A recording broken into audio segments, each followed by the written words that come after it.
A man stands in the middle of a magnificent ballroom, believing he's won, until his ex-wife walks in with the city's most dangerous enemy.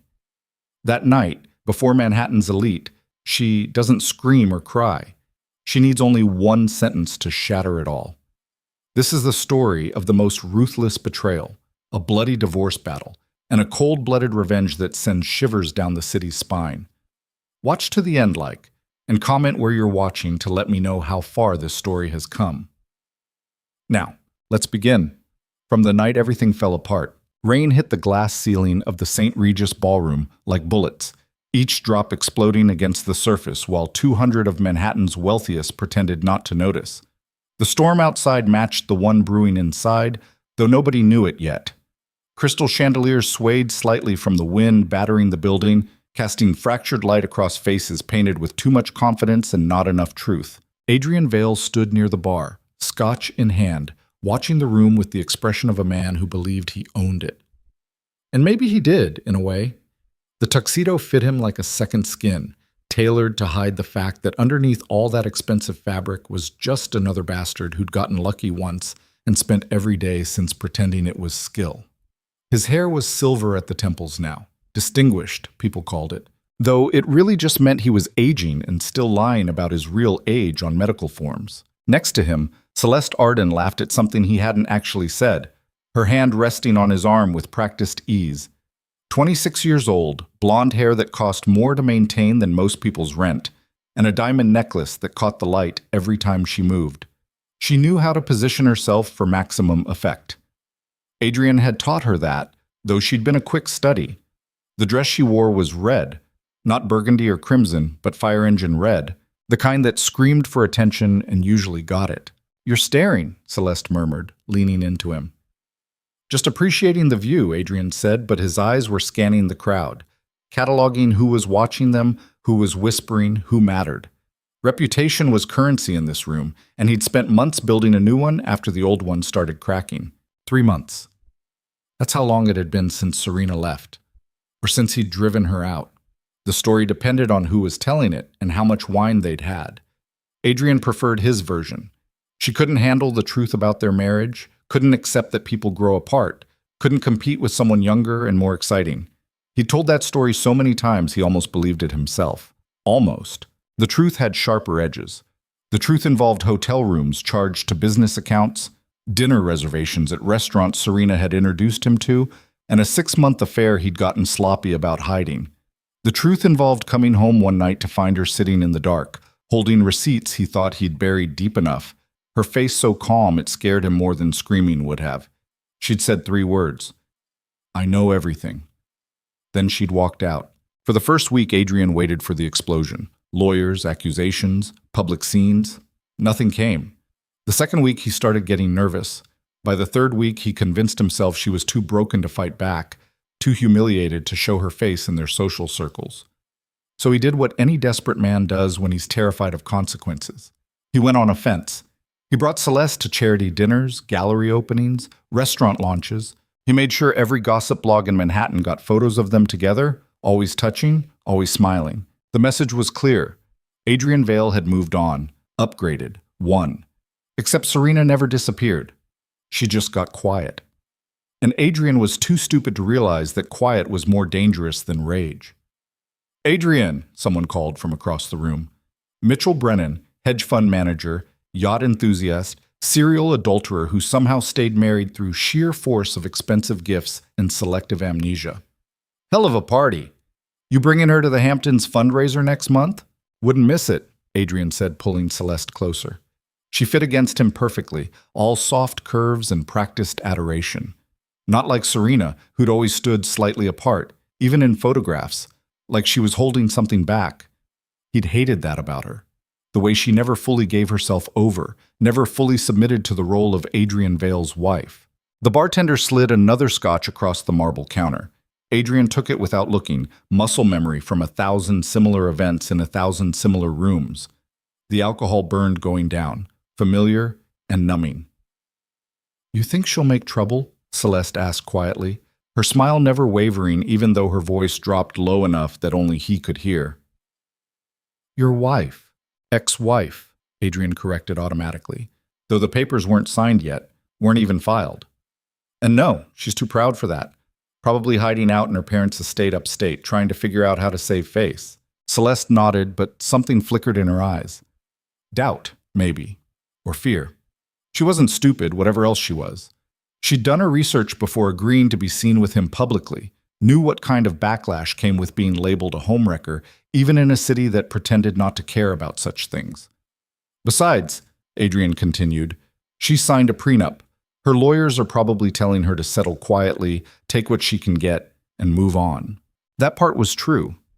The prenup existed, 28 pages of legal language that Adrian's attorney had crafted back when he and Serena were young and stupid and in love. Or at least, when Serena was in love, and Adrian was calculating how to leverage that love into access to her family's money and connections. The agreement protected his business interests, limited what she could claim, ensured that if things fell apart, he wouldn't be left with nothing. What Adrian kept forgetting was that Serena had never needed his money.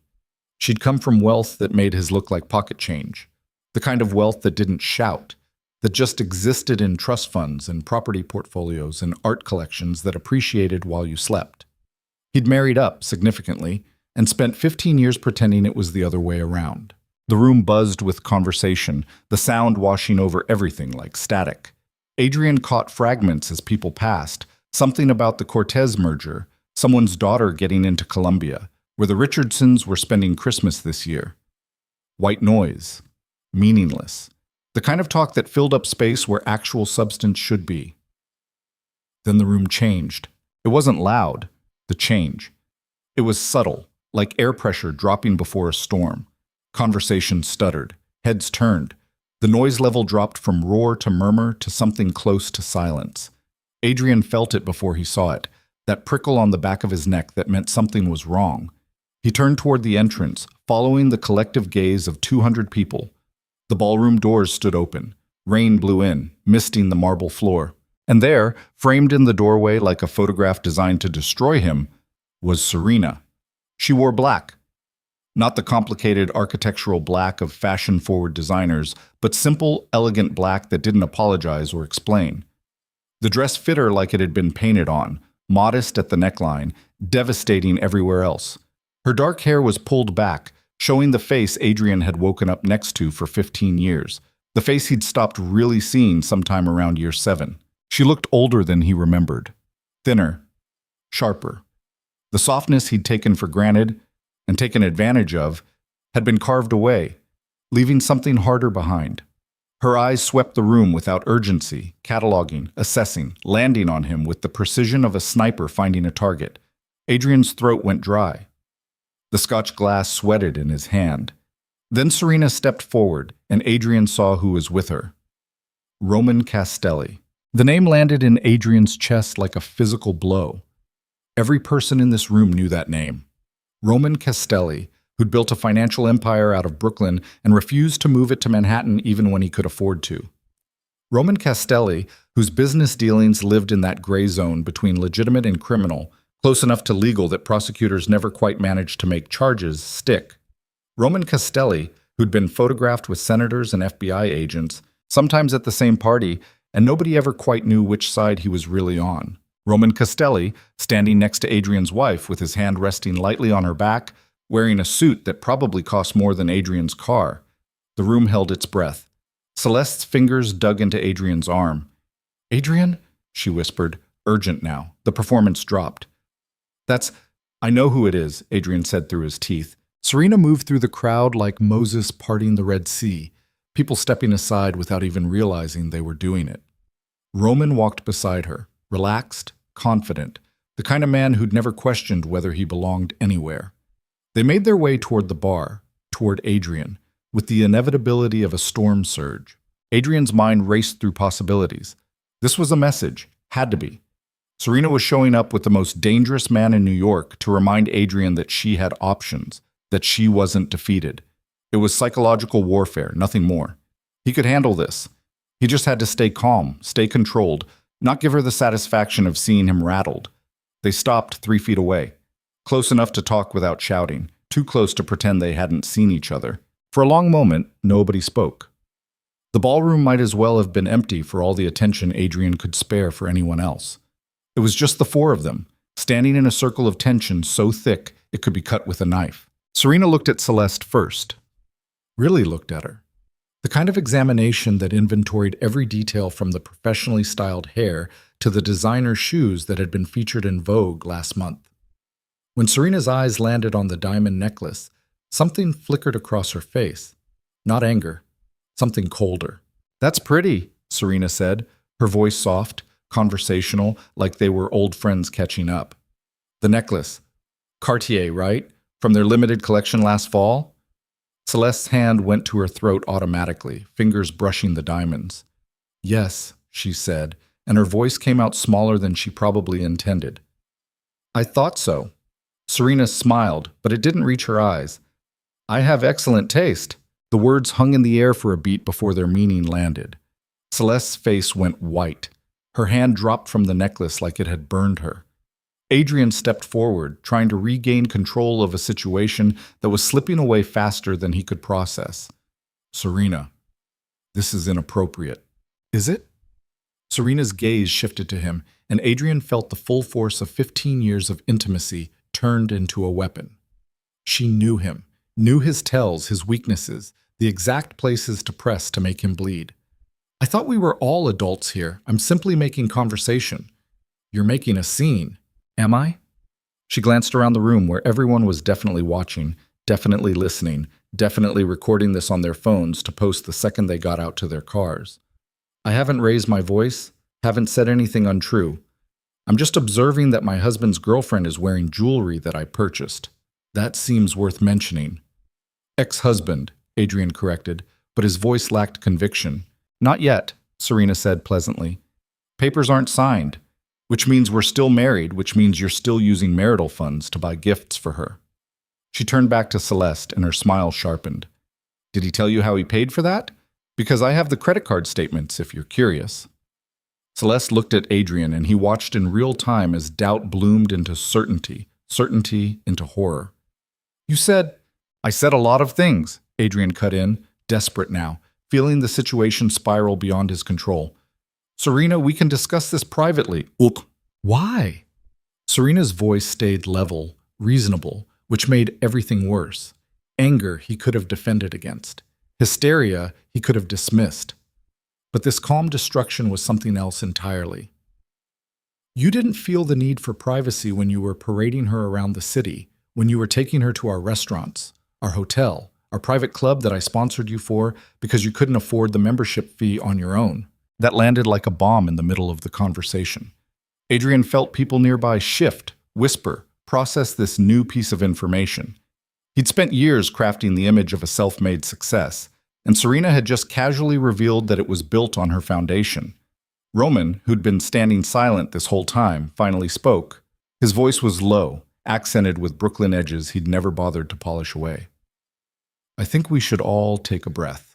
Should we?" Adrian turned on him, grateful for a target that wasn't his wife. "What are you even doing here? This is between me and Serena." "I'm here," Roman said calmly, "because Serena invited me. And because, unlike some people, I don't abandon my friends when things get uncomfortable." The implication was clear. Adrian felt rage building in his chest, hot and dangerous. "You don't know anything about our marriage." "I know enough." Roman's hand stayed on Serena's back, protective but not possessive. The difference was subtle but significant. "I know she deserves better than what she got." "You don't get to—" Adrian started forward, fists clenching, and immediately felt hands on his arms. Security. Two men in black suits who'd appeared from nowhere, their presence a clear message. Don't escalate this into something physical. Serena watched it all with that same terrible calm. "Adrian," she said, and her voice cut through everything else. "You should know something. I've been documenting everything, every purchase, every transfer, every time you used marital funds to finance your affair. The penthouse Celeste lives in, rented through an account I have access to. The trip to Aspen last month, charged to a card in my name. Even the meals you've been expensing as business dinners when you were actually—" "Stop," Adrian said, but it came out broken, not commanding. "Why?" Serena tilted her head, genuinely curious. You didn't stop. You didn't stop when I asked you to go to counseling. Didn't stop when I begged you to just be honest with me. Didn't stop when I gave you every chance to end this with some dignity. So why should I stop now?" Celeste made a sound, something between a gasp and a sob. She was staring at Adrian like she was seeing him for the first time, really seeing him, and not liking what she found. "You said she knew," Celeste whispered. "You said it was over between you two, that she'd moved on, that this was just about finalizing paperwork." Adrian opened his mouth, but nothing came out. What could he say? That he'd lied? That he'd told Celeste whatever she needed to hear to keep her compliant and quiet? That he'd never intended to actually marry her? That she was just a band-aid over the gaping wound of his failing marriage? "He lies," Serena said simply, speaking to Celeste, but looking at Adrian. "It's what he does. It's what he's always done. The only difference is that I believed him for 15 years, and you only wasted 6 months. Consider yourself lucky." The room had gone completely silent now. 200 people watching a marriage detonate in real time, watching reputation and social standing crumble into dust. Adrian could feel it happening, could feel the shift in the air as people who'd smiled at him an hour ago now looked at him with something between pity and disgust. Serena took a step back, Roman moving with her. "I just wanted you to know," she said, speaking only to Adrian now, her voice dropping low enough that only their small circle could hear. "I'm not hiding. I'm not broken. I'm not going to quietly disappear so you can rewrite history and make yourself the victim. This is war, Adrian, and I'm going to win." She turned and walked away, Roman beside her, leaving Adrian standing in the wreckage of his own making. Celeste stood frozen, one hand still touching the necklace that didn't belong to her, tears starting to streak her carefully applied makeup. The silence stretched for another heartbeat, then two. Then the room erupted into whispers, phones appearing, people turning to their neighbors to compare what they'd just witnessed. Adrian felt something cold settle in his stomach. Not fear, exactly. Something worse. The realization that he'd fundamentally miscalculated, that the woman he'd dismissed as too weak to fight back had actually just been getting ready, that the past 3 months of silence hadn't been surrender. They'd been preparation. Celeste pulled away from him, stumbling backward like he was contagious. I can't." She didn't finish the sentence, just turned and fled toward the bathrooms, pushing through the crowd with none of the grace she'd had when they entered. Adrian stood alone at the bar, surrounded by people and completely isolated. His phone buzzed in his pocket. Then again, and again. Text messages flooding in, probably questions from people who'd already seen videos of the confrontation, who wanted his side of the story, who wanted to know if it was true about the money, the penthouse, the credit cards. He pulled out his phone with shaking hands. The first message was from his lawyer. "Call me immediately." The second was from Mitchell Brennan. "That was brutal, man. You need anything?" The third was from a number he didn't recognize. "Your wife is a stone-cold bitch. Respect." Adrian shoved the phone back in his pocket and ordered another scotch. The bartender poured it quickly, avoiding eye contact, and Adrian drank it in one swallow. The burn was good. It gave him something to focus on besides the feeling of his entire life collapsing around him. Across the room, he could see Serena and Roman leaving, her hand in his, walking out into the rain without looking back. They moved like people who had nothing to fear, nothing to hide, nothing to apologize for. And Adrian realized, with dawning horror, that everything Serena had said was true. He'd used marital funds. He'd bought Celeste gifts with Serena's money. He'd rented the penthouse through an account he'd assumed Serena didn't monitor. He'd been so confident that she wasn't paying attention, so sure that she was too trusting to check the statements, too in love to believe he'd actually betray her that thoroughly. He'd been wrong about all of it. The prenup would protect his business, sure, but it wouldn't protect him from fraud charges if Serena could prove he'd deliberately hidden assets, deliberately misused marital funds, deliberately lied about financial disclosures. The prenup assumed both parties were operating in good faith. Adrian hadn't operated in good faith since before they got engaged. His phone buzzed again. His business partner. "We need to talk about the investors." Some of them saw the video. Another message. Another problem. The dominoes were falling, one after another, faster than he could process. Adrian left the bar, left the ballroom, left the building without saying goodbye to anyone. He walked out into the rain, let it soak through his expensive tuxedo, let it wash away the pretense of control he'd been clinging to. His car was somewhere nearby, but he couldn't remember where. His driver was on call, but he couldn't bring himself to make the phone call. So he walked. Through rain that had turned Manhattan's streets into black mirrors. Through crowds of people huddled under awnings and running for taxis. Through a city that suddenly felt hostile, dangerous, unforgiving. His phone kept buzzing. He stopped looking at it. Somewhere in Midtown, Adrian ducked into a hotel bar, found a corner booth in the back, and ordered whiskey until the bartender stopped asking questions. The alcohol dulled the edges but couldn't erase the central truth of what had just happened. Serena had declared war, and Adrian had no idea how to fight back. Because everything she'd said was documented, provable, real. The gifts, the penthouse, the credit cards. All of it could be traced back to accounts he'd accessed, transactions he'd authorized, money that wasn't technically his to spend without her knowledge or consent. He'd been so arrogant, so sure that marriage meant ownership, that her resources were his resources, that 15 years together had blurred the lines enough that nobody would question it. But those lines weren't blurred. They'd always been clear. He'd just chosen to ignore them. Adrian's phone rang. He glanced at the screen. His attorney calling for the 4th time. He let it go to voicemail. He couldn't have that conversation yet, couldn't admit out loud that everything was as bad as it looked, that there was no easy explanation or legal loophole that would make this disappear. The bar around him was mostly empty, just a few other refugees from the storm, people killing time before flights or meetings or whatever came next. Nobody recognized him. Nobody cared. It was the first time in years Adrian had been truly anonymous, and instead of relief, he felt untethered, erased. His thoughts drifted to Celeste, probably back at the penthouse right now, probably packing, probably calling friends or family or whoever she turned to when things fell apart. He'd never asked, had never cared enough to know who she relied on, what her support system looked like, whether she had anywhere else to go. He'd used her.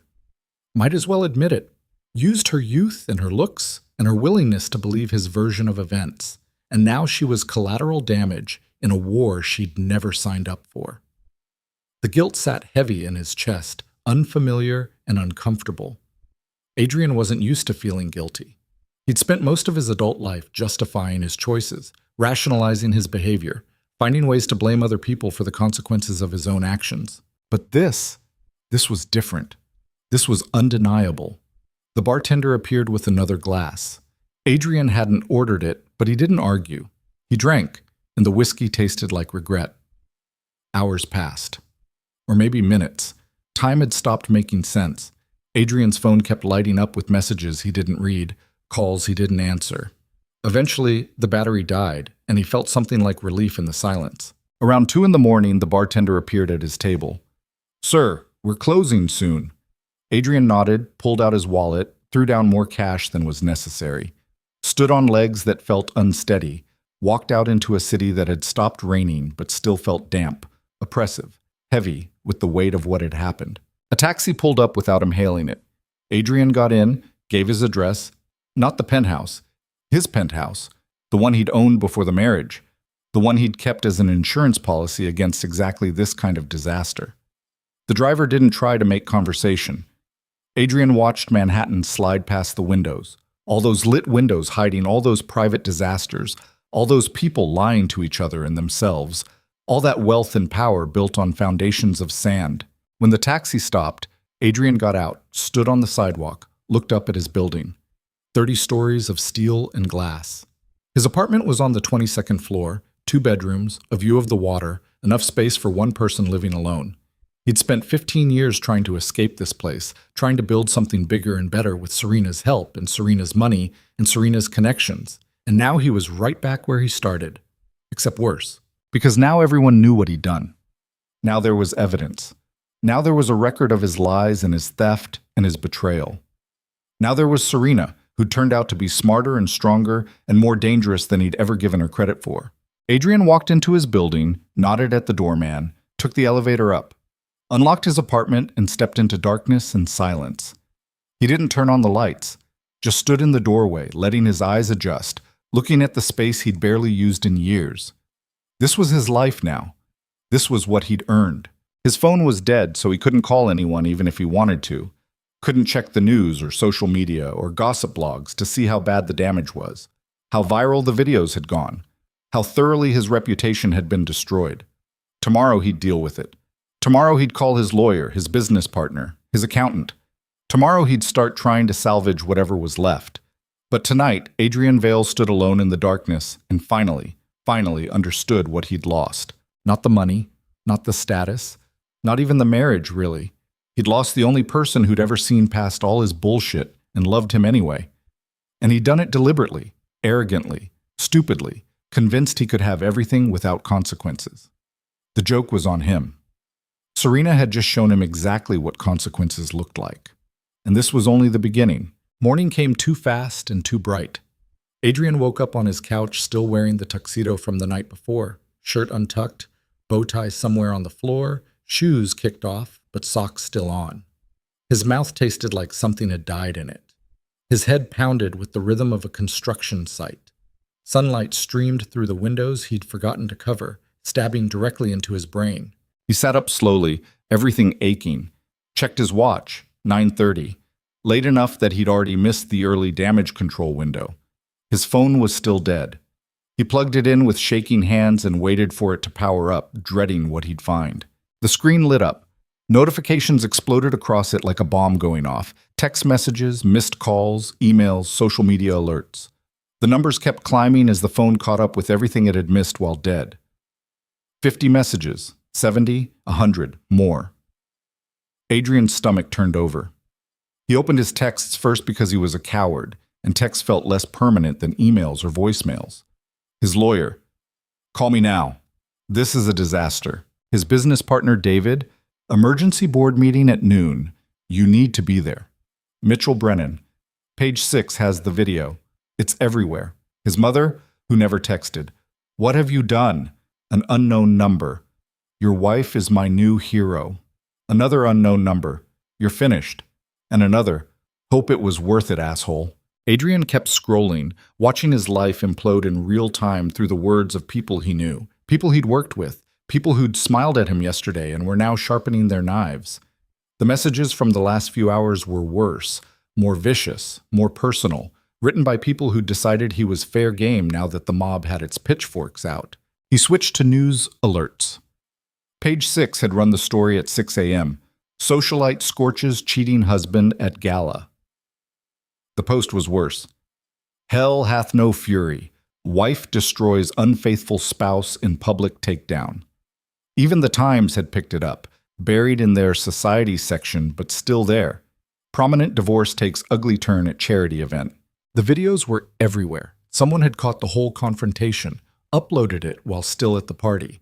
It had gone viral by midnight. 10 million views, 20 million. The comments section was a bloodbath of strangers weighing in, taking sides, dissecting every word Serena had said, every expression on Adrian's face. Most of them were on her side. Adrian dropped the phone like it burned him. He stood up, paced to the window, looked out at a city that suddenly felt like enemy territory. Somewhere out there, Serena was probably having coffee, reading these same articles, watching her revenge play out across every gossip blog and social media platform in the country. And she was probably smiling. His phone rang. The lawyer again. Adrian couldn't avoid it anymore. He picked up. Tell me it's not as bad as it looks, Adrian said instead of hello. It's worse. Marcus Chen didn't believe in sugarcoating anything, which was usually why Adrian liked him. Today it just made everything harder. Have you seen the videos? Just now. Then you know we have a problem. Multiple problems. She's documenting everything, Adrian. Everything. I got served this morning with a subpoena for all business records, personal accounts, credit card statements going back 5 years. 5 years. She's building a case. Adrian's legs felt weak. He sat back down on the couch. For what? We have a prenup. It's ironclad. The prenup protects your business assets if the marriage ends. It doesn't protect you from fraud charges if she can prove you deliberately misappropriated marital funds. And based on what she said last night, which is now public record, by the way, admissible in court, she can probably prove exactly that. She signed off on all those accounts. She knew I had access. Did she know what you were using them for? Marcus's voice was sharp, prosecutorial. Did she explicitly authorize using marital funds to pay for your girlfriend's apartment, her jewelry, trips you took together? Because if she didn't, that's embezzlement, that's fraud, that's criminal, Adrian, not just civil. The room tilted slightly. Adrian pressed his palm against his forehead, trying to think through the headache and the panic. What do I do? First, you stop talking to anyone except me.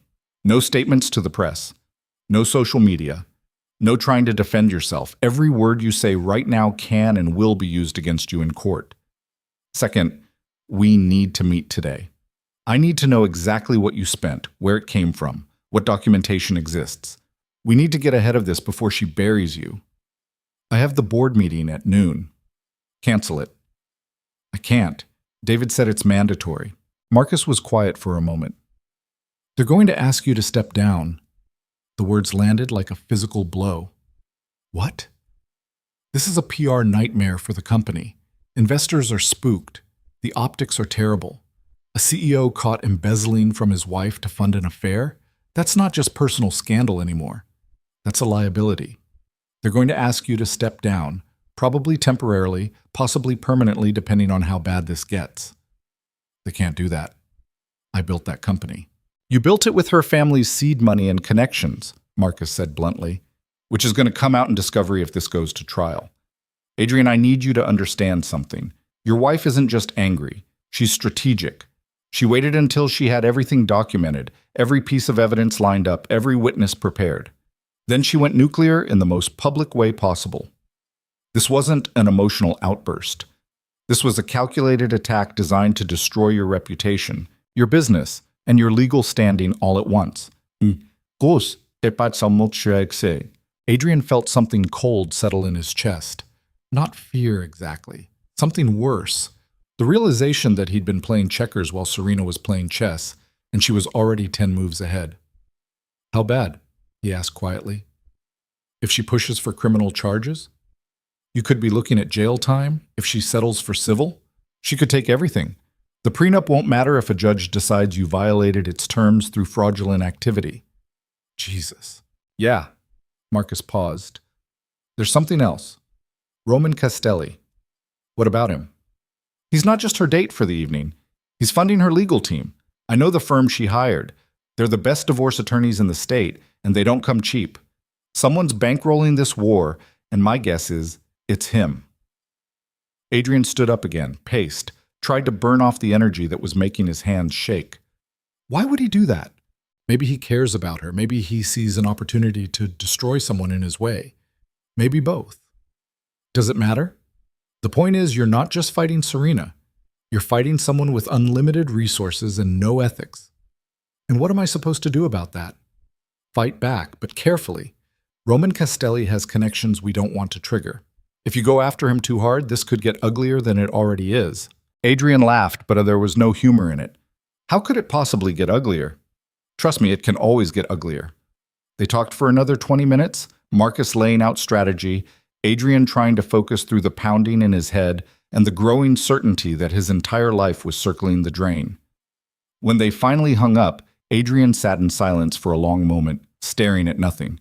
Then he called Celeste. It rang 4 times before she picked up. Her voice was hoarse, like she'd been crying or screaming or both. What?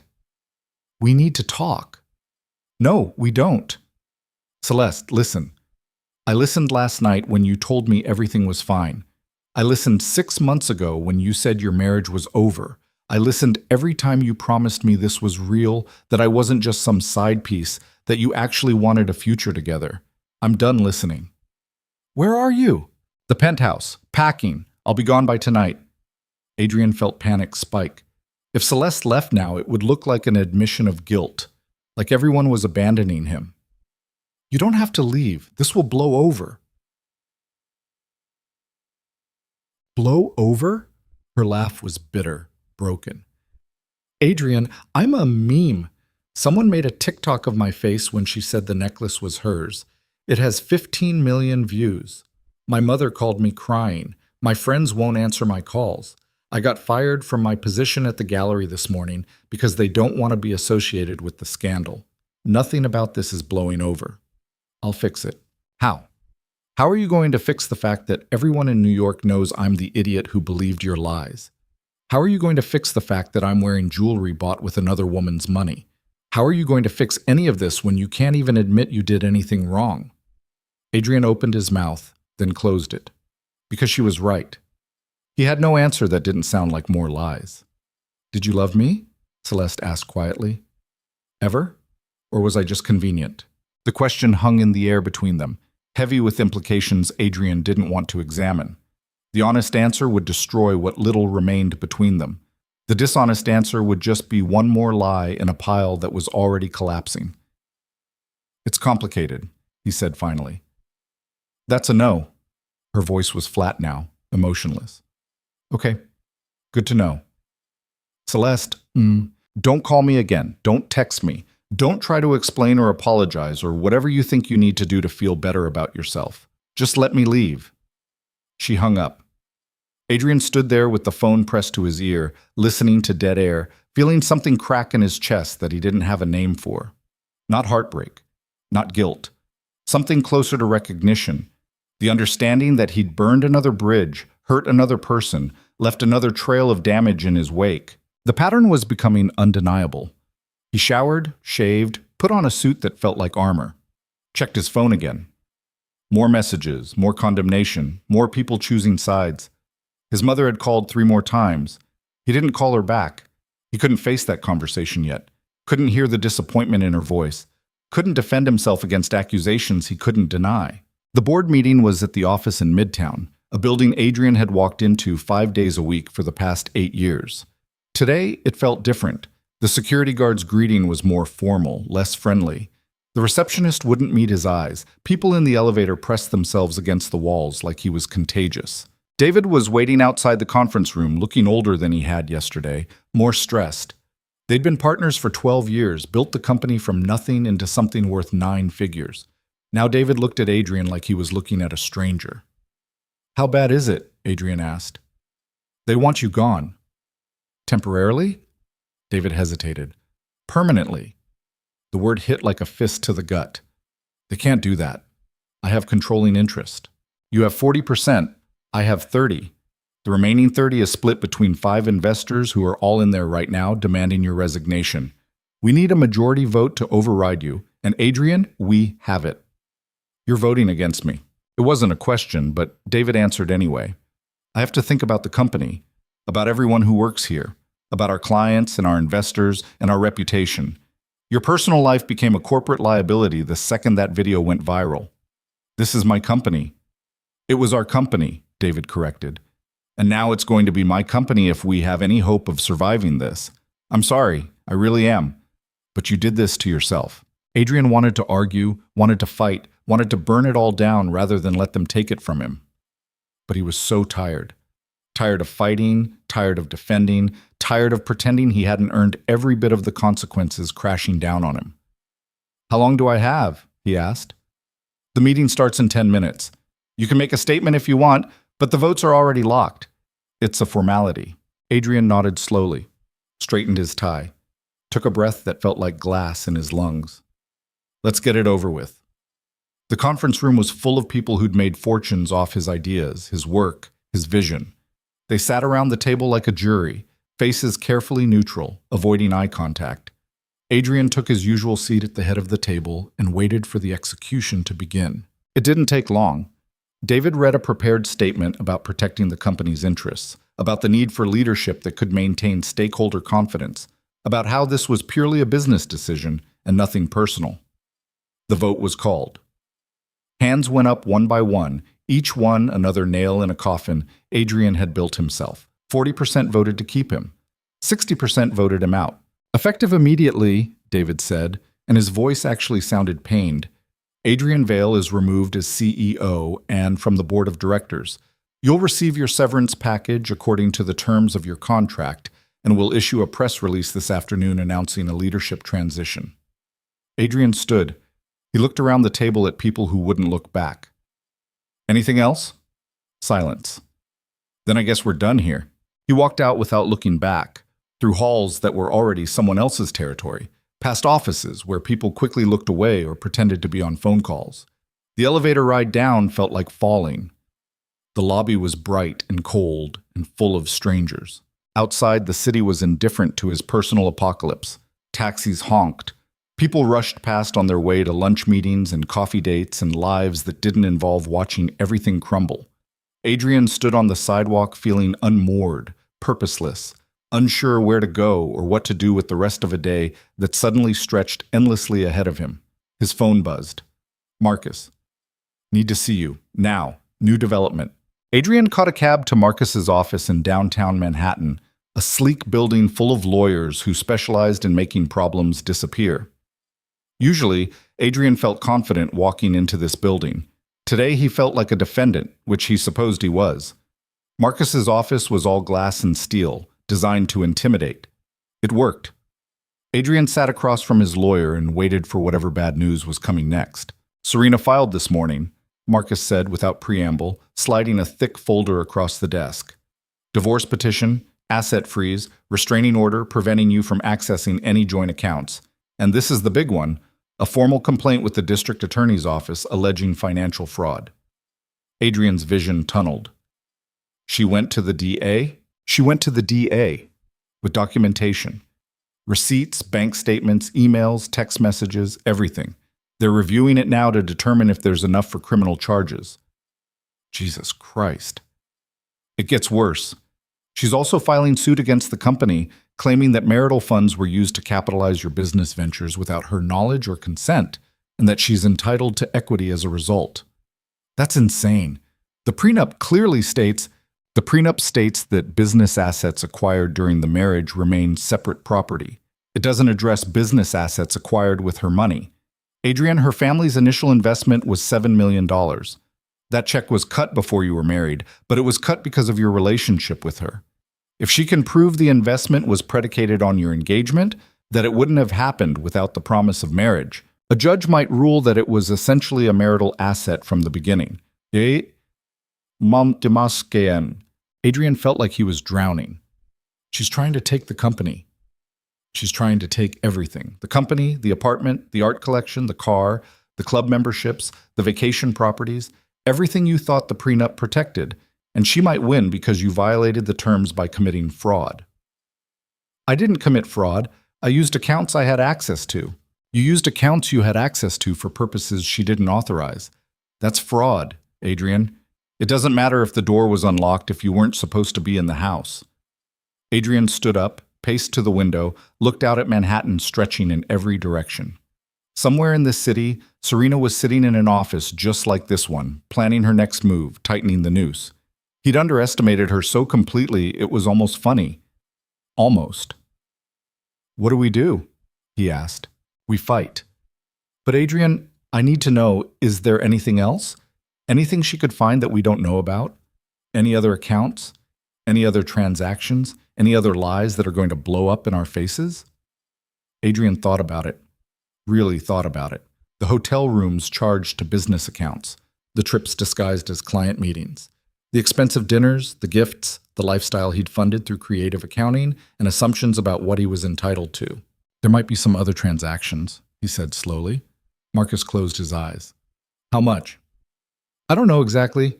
Maybe another 100,000 over the past 2 years? Jesus, Adrian. It was all business related, mostly. Mostly, Marcus's voice was flat.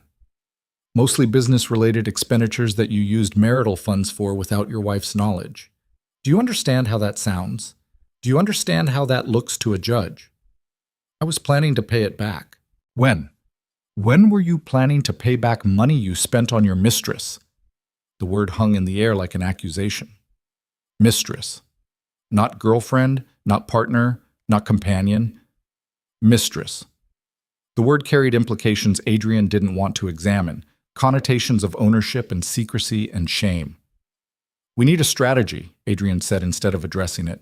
The strategy is to settle before this goes to trial. We negotiate, we give her what she wants within reason, we make this go away before the DA decides there's enough evidence to prosecute. A criminal trial would destroy you even if you won, and Adrian, you wouldn't win, not with the evidence she has. So I just give up? Let her take everything? You cut your losses. You take the L on this one and try to salvage whatever's left.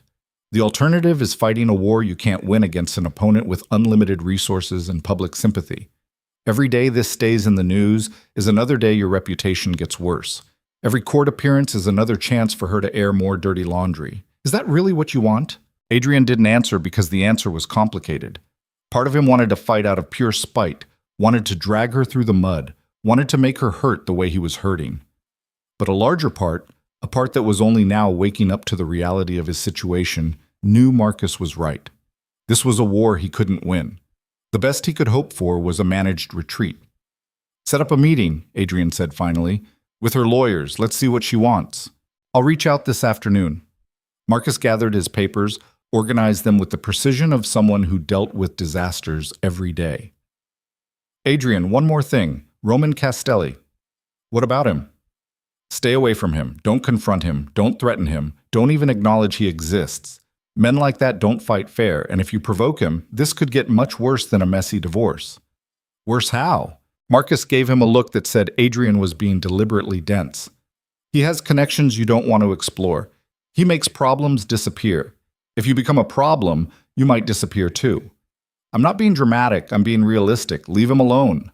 Adrian nodded, but his mind was already turning over possibilities. Roman was the wild card in all of this, the variable that didn't make sense. Why was he helping Serena? What did he get out of it?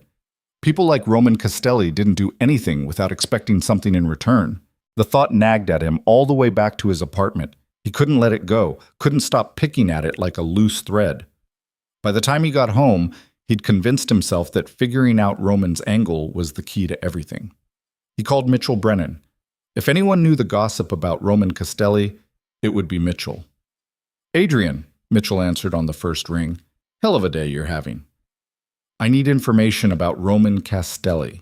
Why? You thinking of getting yourself killed? I'm serious. What's his connection to Serena? How long have they known each other? Mitchell was quiet for a moment.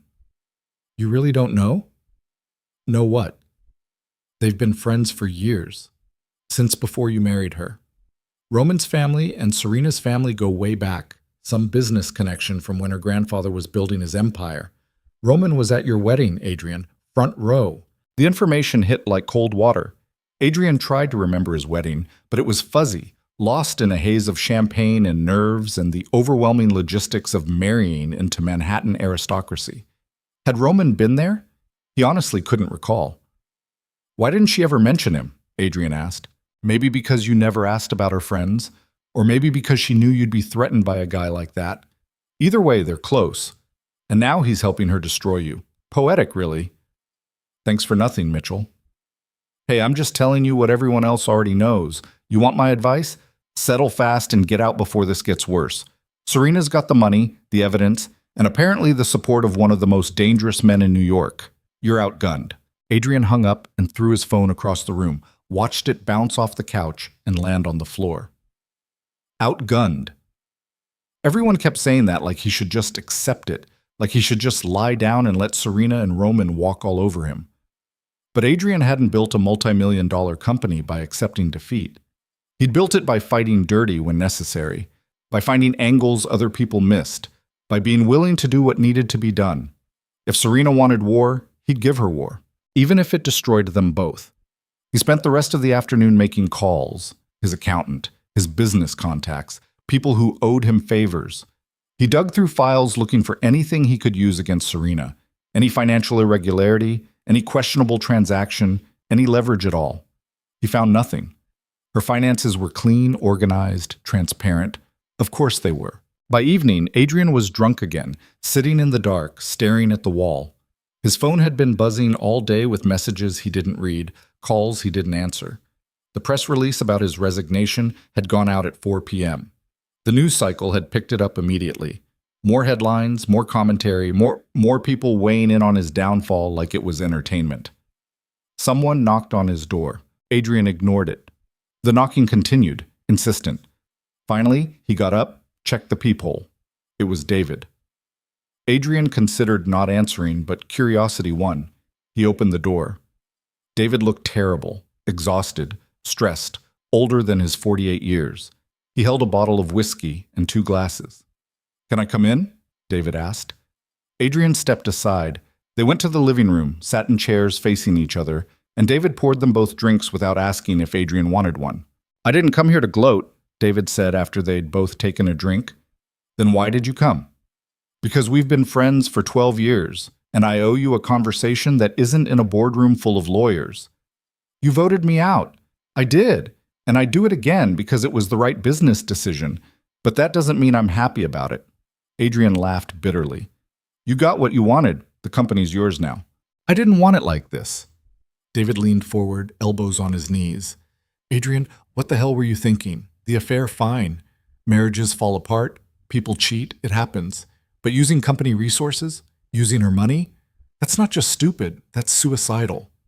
I didn't think she'd notice. That's the problem. You didn't think. You got cocky and reckless, and now you're paying for it. David paused. She came to see me 2 months ago.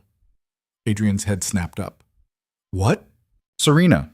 She came to my office, asked me about the initial investment her family made in the company, wanted to see the documentation. I thought it was weird, but I gave her copies of everything. It was her money, after all. She had a right to know. You should have told me. Should I? You weren't exactly being forthcoming about your personal life. And honestly, Adrian, it wasn't my place to get in the middle of your marriage. I gave her what she asked for because it was legitimate. If you'd been honest with her from the beginning, it wouldn't have mattered. Adrian drank. The whiskey burned. She was already planning this 2 months ago, before the gala, before everything went public. Yeah, which should tell you something about how serious she is. This isn't revenge, Adrian. This is justice. From her perspective, at least. They sat in silence for a while, drinking, each lost in their own thoughts. Finally, David stood to leave. For what it's worth, David said at the door, I hope you figure out a way through this. You're a bastard, but you're a talented bastard. It would be a shame if this destroyed you completely. Too late, Adrian said. Maybe. Maybe not. But Adrian, settle with her. Whatever she wants, give it to her.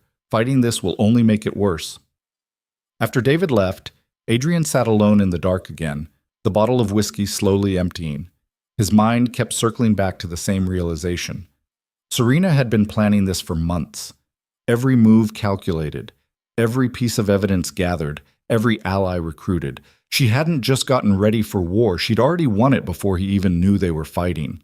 His phone buzzed again. He almost ignored it, but something made him check. It was a message from an unknown number. Tomorrow, 10 a.m., courthouse. Be there or lose by default. No signature, no explanation. But Adrian knew what it was. The first hearing, the beginning of the end. He tried to sleep but couldn't.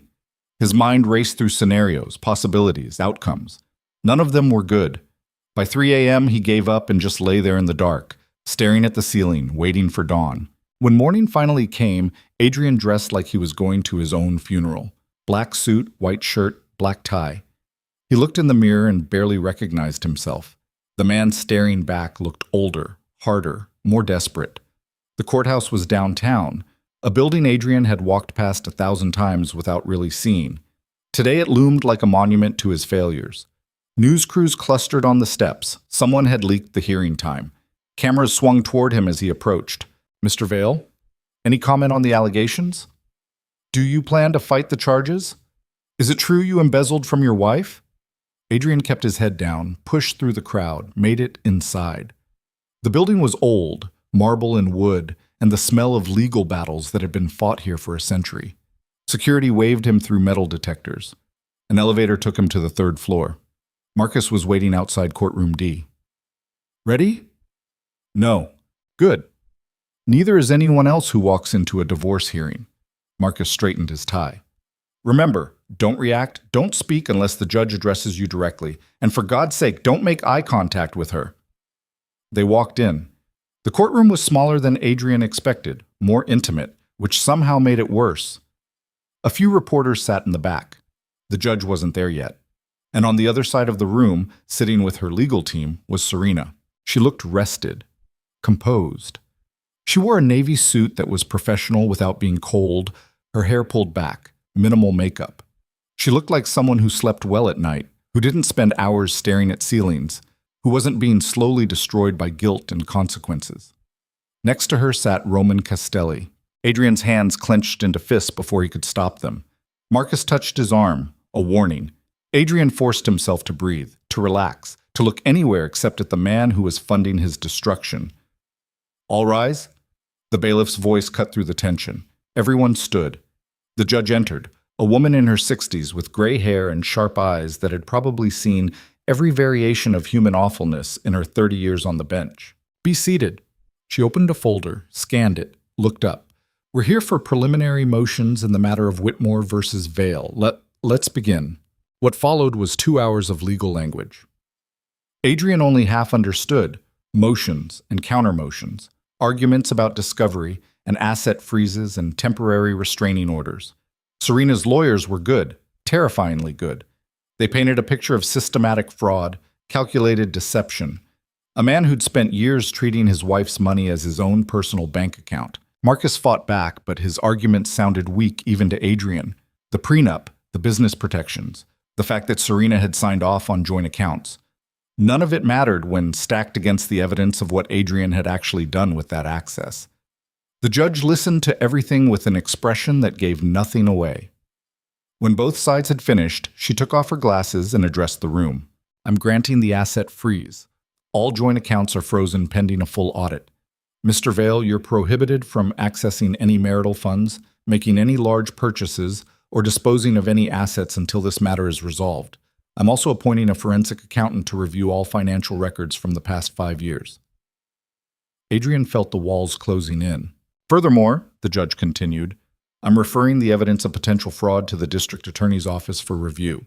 This court is not equipped to determine criminal matters, but if there's merit to these allegations, they need to be investigated properly. Your Honor, Marcus stood, my client has cooperated fully with all discovery requests.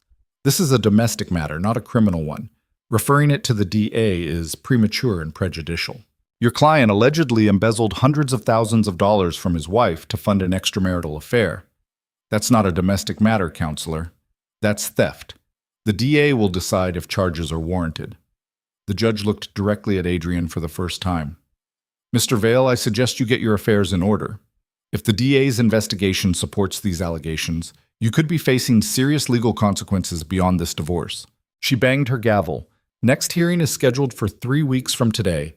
We'll reconvene then to review the forensic audit results. Court is adjourned. Everyone stood. The judge left. Adrian stood frozen, processing what had just happened. Asset freeze, criminal referral, forensic audit. Every word was another door slamming shut, another escape route blocked. Across the room, Serena gathered her things with the calm efficiency of someone who'd already won. She looked up once, made eye contact with Adrian, and for just a second, he saw something in her expression. Not triumph, not anger, pity. Then she walked out with Roman's hand on her back, and Adrian understood with perfect clarity that he wasn't just losing this fight. He'd already lost. Everything. Adrian walked out of the courthouse into afternoon sunlight that felt like an interrogation lamp. The cameras were still there, multiplied now, a feeding frenzy of lenses and microphones and reporters shouting questions he didn't answer. Marcus guided him through the crowd with a hand on his elbow, the touch both protective and constraining, like Adrian was a prisoner being escorted to a cell. They made it to Marcus's car. The door closed, muffling the noise outside to a dull roar. Adrian sat in the passenger seat and stared at nothing while Marcus drove in silence. The city passed by the windows, people living normal lives, having normal problems, not watching their entire existence collapse in real time. How long until the DA decides? Adrian asked finally. Could be weeks, could be months. Depends on their caseload and how much pressure Serena's team applies. Marcus navigated through traffic with the precision of someone who'd made this drive 1,000 times. But Adrian, you need to prepare yourself for the possibility that they'll prosecute. The evidence is strong. Your best bet is still to settle before that happens. She wants everything. Then give her everything. Whatever's left after the company, after the assets, after all of it, at least you won't be in prison. Prison. The word sat in Adrian's stomach like a stone. He'd never seriously considered that possibility until now. Fraud, embezzlement, theft. Those weren't just civil matters. Those were crimes with actual sentences, actual consequences beyond financial ruin. I need to talk to her, Adrian said. Bad idea. I need to explain. You need to shut up and let me negotiate. Every conversation you have with her or her lawyers is another opportunity to incriminate yourself. Everything you say can be subpoenaed, recorded, used against you. You want to help yourself? Stay quiet. But Adrian couldn't stay quiet. The silence was killing him, filling his head with thoughts that spiraled into darkness. He needed to do something, anything, even if it was the wrong thing. Especially if it was the wrong thing. Marcus dropped him at his apartment. Adrian went inside, paced for 20 minutes, then made a decision that every rational part of his brain knew was stupid. He called Serena's number, the one she'd had for 15 years, the one he'd called thousands of times to say he'd be late for dinner, or to ask her to pick up his dry cleaning, or just to hear her voice during long business trips. It rang 3 times. Then she answered. Adrian? Her voice was neutral, careful. You shouldn't be calling me. I need to talk to you, please. Just 5 minutes. Silence on the other end. Adrian could hear her breathing, could picture her standing somewhere, her office maybe, or that apartment she'd moved into after leaving him, the one he'd never seen. My lawyers advised me not to speak with you directly, Serena said finally. Since when do you do what lawyers tell you to do? A pause. Then something that might have been a laugh. Fair point. Where? Anywhere you want. Name it. Central Park, Bethesda Fountain. 1 hour. Come alone. She hung up before he could respond. Adrian changed into jeans and a jacket, something that wouldn't attract attention. He wore a baseball cap pulled low, sunglasses even though the sun was setting. The disguise felt ridiculous, but after the circus at the courthouse, he didn't want to be recognized. The subway ride to Central Park was surreal. He stood packed in with commuters heading home, tourists consulting maps, teenagers laughing at videos on their phones. Normal people living normal lives while Adrian's was burning down. Nobody recognized him. Nobody cared. He was invisible, which should have felt like relief but instead felt like erasure. He emerged from the subway at 72nd Street and walked into the park. The early evening air was cool, carrying the smell of hot dogs and horse manure and cut grass. Joggers passed in their expensive athletic wear. Families with strollers. Couples holding hands. The world kept turning, indifferent to personal catastrophes. Bethesda Fountain was crowded with tourists taking photos, street performers playing music, artists hawking portraits. Adrian spotted Serena sitting on the edge of the fountain, facing away from him, her dark hair catching the dying light. She wore jeans and a simple white shirt, no jewelry, no armor. She looked almost like the woman he'd married, before money and status and betrayal had changed them both into something unrecognizable. He sat down next to her, leaving a foot of space between them. For a long moment, neither spoke. They just sat there while the city moved around them, 2 people who'd shared 15 years now, strangers on a fountain edge. Why are you doing this? Adrian asked finally. Serena didn't look at him. She watched the water, the bronze angel statue rising above them, the sky turning pink and orange with sunset. You really have to ask? I know I hurt you. I know I was wrong. But destroying me, taking everything? That's not you, Serena. That's not who you are. Now she turned to look at him, and her eyes were hard. You don't get to tell me who I am. You stopped knowing me years ago. You stopped seeing me, stopped caring, stopped treating me like a person instead of a resource to be exploited. That's not fair. None of this is fair, Adrian. It wasn't fair when you spent our anniversary in a hotel with her. It wasn't fair when you used my family's money to buy her jewelry. It wasn't fair when you paraded her around Manhattan while telling people our marriage was already over. You want to talk about fair? You lost that right. Adrian felt anger rising, hot and defensive. So this is revenge, pure and simple. This is justice. There's a difference. Justice? You're trying to send me to prison. I'm holding you accountable for fraud. That's what the legal system is for. Serena's voice stayed level, but something flickered in her expression. Did you think there wouldn't be consequences? Did you really believe you could steal from me and I'd just let it go? I didn't steal. That was our money. No. She cut him off, sharp as a blade. It was my money, my family's money. Money you had access to because I trusted you, because I loved you, and you violated that trust in the worst possible way. I was going to pay it back. When? After you bought her a car? After you rented her a penthouse? After you spent another 100,000 on trips and dinners and gifts? Serena shook her head. You're still lying, Adrian. Even now, sitting here, you're still trying to minimize what you did. What do you want from me? What do you want me to say? I want you to tell the truth, just once. No justifications, no excuses, just the truth. Adrian opened his mouth, then closed it. The truth was ugly and shameful and everything he'd spent months running from. But maybe that was the point. Maybe that was what Serena needed to hear. What he needed to finally admit out loud. I used you, he said quietly. From the beginning. I saw what you had. The money, the connections, the family name. And I wanted it. I wanted what you could give me more than I wanted you. And when the shine wore off, when marriage became work instead of excitement, I looked for something easier, someone who didn't know me well enough to be disappointed, someone I could perform for without having to actually change. Serena's expression didn't change, but her eyes glistened in the fading light. I told myself I deserved it, Adrian continued. I worked hard, I built the company, I earned the right to be happy. But the truth is I was just a coward. Too weak to fix what was broken, too selfish to let you go, too stupid to realize what I had until it was gone. He finally looked at her. You were the best thing that ever happened to me. And I destroyed it because I couldn't stand that you were better than me, smarter, stronger, more decent. Being married to you meant constantly confronting my own inadequacy, and I couldn't handle it. For a long moment, Serena said nothing. A street musician nearby played violin, something mournful and beautiful. Tourists laughed. Life continued. Thank you, Serena said finally, for being honest. Does it change anything? No. The word landed with finality. Adrian felt something break inside him, some last hope he'd been clinging to without realizing it. I'm still going to take everything, Serena said. Not because I hate you, but because you need to learn that actions have consequences. Real ones, the kind that can't be charmed away or bought off or rationalized into someone else's fault. I'll be destroyed. You destroyed yourself.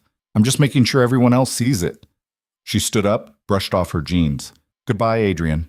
She walked away without looking back, disappearing into the crowd of evening park-goers. Adrian sat on the fountain edge until full dark, watching the lights come on across the park, feeling the temperature drop, feeling nothing and everything at once. His phone buzzed. A text from Marcus. Where are you? We need to talk. Now.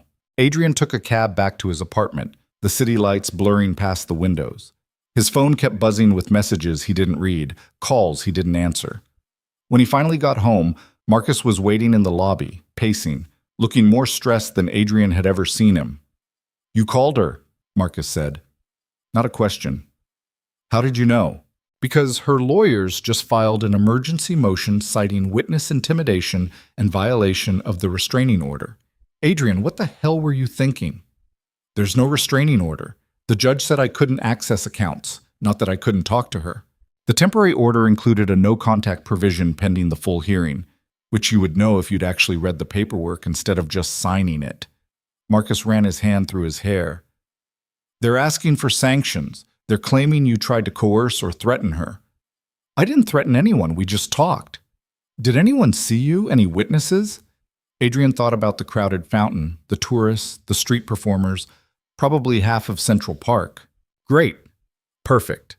So we'll have a dozen witnesses testifying that you violated a court order to have a secret meeting with your estranged wife. That's going to look amazing in front of a judge. Marcus pulled out his phone, started typing furiously.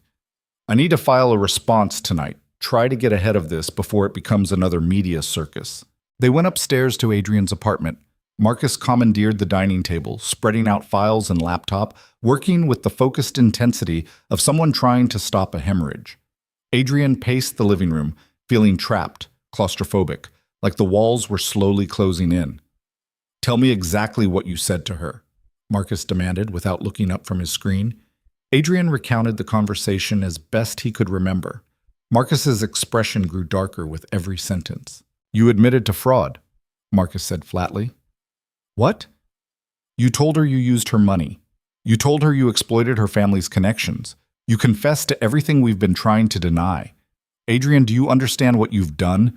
If she recorded that conversation, and God help us, she probably did, you just handed her a signed confession. Adrian felt his stomach drop. She wouldn't record me without telling me. Wouldn't she? You stole from her for years without telling her. You think she owes you honesty now? Marcus slammed his laptop shut.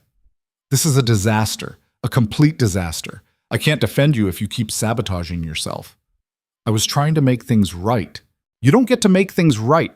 That opportunity passed when you decided to fuck your girlfriend on your wife's credit card. Marcus stood up, gathered his things. I'm going to file the response and hope the judge is feeling merciful. But Adrian, you need to understand something. Every move you make from here on out is being watched, documented, and weaponized against you. Stay in your apartment. Don't call anyone connected to this case. Don't post on social media. Don't even think without running it past me first. Are we clear? Mom, we'll see you, mates. Clear. Marcus left, and Adrian was alone again. The apartment felt huge and empty, full of furniture that belonged to someone else's life. He walked to the window, looked out at Manhattan glittering in the darkness, millions of people living their lives in all those lit windows. Somewhere out there, Serena was probably talking to her lawyers, planning her next move, tightening the noose. And Adrian had just handed her the rope. His phone rang. Unknown number. Adrian almost didn't answer, but something made him pick up. Mr. Vale? A woman's voice, professional, cold. This is Detective Sarah Chen with the Manhattan District Attorney's Office. I need you to come in for questioning regarding the financial fraud allegations. Tomorrow, 9 a.m. Adrian's mouth went dry. My lawyer. You can bring your lawyer, but this is mandatory, not optional. If you don't show up, I'll issue a warrant for your arrest. Do we understand each other? Yes. 9 a.m. Don't be late. She hung up. Adrian stood holding the phone, feeling reality shift beneath his feet. This wasn't just a divorce anymore. This wasn't just about money or reputation or public humiliation. This was criminal. This was real. This was the moment when consequences stopped being abstract and became concrete, unavoidable, terrifying. He called Marcus. The DA wants me to come in for questioning tomorrow morning. Marcus swore, long and creatively. Okay. Don't panic. This is just preliminary. They're fishing, trying to see if you'll incriminate yourself further. What do I say? Nothing. You say nothing. Every question, you invoke your Fifth Amendment right against self-incrimination. I'll be there with you. I'll do the talking. You just sit there and keep your mouth shut. Can you do that? I think so. You need to know for sure, Adrian, because if you slip up, if you say one thing that contradicts our position, they will use it to bury you. Your freedom depends on your ability to stay silent. Do you understand? I understand. After they hung up, Adrian poured himself a drink, then another. Then he stopped counting. The alcohol numbed the edges but couldn't erase the central truth. He'd lost control of the situation completely. Every move he made, every word he said, every decision he tried to make just dug the hole deeper. He was drowning, and nobody was coming to save him. The night dragged on in fits of restless half-sleep, nightmares about courtrooms and prison cells, waking up in cold sweats, checking his phone obsessively, even though there was nothing new to see. By 6 a.m., he gave up on sleep entirely and got in the shower, letting hot water beat against his shoulders until the tank ran cold. He dressed in the most conservative suit he owned, dark blue, white shirt, tie that didn't make any statements. The uniform of someone trying to look respectable, trustworthy, innocent. He stared at himself in the mirror and saw a stranger, older, more desperate, the kind of man who shows up to police interviews. Marcus met him outside the DA's office at 8:45. They went through security, surrendered their phones, got visitor badges. A uniformed officer escorted them to a conference room on the third floor. Windowless, sterile, designed to be uncomfortable. Detective Chen was already there, along with an assistant DA Adrian didn't recognize. They were young, both of them, probably in their 30s, ambitious prosecutors who saw Adrian's case as a stepping stone to bigger things. Mr. Vale, thank you for coming in. Chen gestured to a chair. This is Assistant DA James Morrison. We just have a few questions about your financial activities over the past 5 years. Marcus spoke before Adrian could. My client is here as a courtesy. He's willing to cooperate within the bounds of his constitutional rights, but I want to be clear that his presence doesn't constitute an admission of wrongdoing. Of course. Morrison opened a file folder, pulled out documents. Mr. Vale, These are bank statements from accounts held jointly with your wife, Serena Vale. Do you recognize these? Adrian glanced at Marcus, who nodded slightly. Yes. And these transactions here, Morrison pointed to highlighted entries, totaling approximately $370,000 over a 2-year period. Can you explain what these were for? My client invokes his Fifth Amendment right, Marcus said smoothly. Morrison smiled. It wasn't friendly. Mr. Vale, we have testimony from Ms. Celeste Arden stating that you purchased jewelry, paid rent, and covered various expenses for her using funds from these accounts. Is that accurate? Fifth Amendment, Marcus repeated. We also have testimony from the owner of Prestige Properties confirming that you signed a lease for a penthouse apartment at 740 Park Avenue in Ms. Arden's name, with rent payments coming from an account registered to Serena Vale. Did you have authorization to use those funds for that purpose? Fifth Amendment. Chen leaned forward. Here's the thing, Mr. Vale. Your wife has provided us with evidence of systematic fraud, emails, text messages, receipts, witness statements. She's made a compelling case that you deliberately misappropriated marital funds for personal use without her knowledge or consent. That's a crime, a serious one. Now, you can sit here and plead the fifth to every question, which is your right, but it's not going to help you. What might help is if you cooperate, explain your side of things, help us understand the full picture. Woku, don't answer that, Marcus said sharply. Detective, if you're planning to charge my client, do it. Otherwise, this interview is over. Morrison and Chen exchanged a look. Some unspoken communication passed between them. We're not ready to file charges yet, Morrison said, but Mr. Vale should know that we're taking these allegations very seriously. The evidence is substantial. If we determine that prosecution is warranted, we will pursue it aggressively. My client understands. One more thing. Chen pulled out another document. We've received information suggesting that you may have used company resources to facilitate personal expenditures. That opens up additional potential charges: corporate fraud, tax evasion. We'll be expanding our investigation to include your business activities. Adrian felt panic spike. The company. They were going after the company. The one thing he thought might survive this disaster was now in their crosshairs. That's speculative and inappropriate, Marcus said. You're on a fishing expedition. We're following the evidence. Morrison closed the folder. Mr. Vale, I'll be honest with you. Your wife wants you prosecuted. She's given us everything we need to build a case. The only question is whether we feel it's in the public interest to pursue it. That decision will be made in the next few weeks. In the meantime, I strongly suggest you get your affairs in order.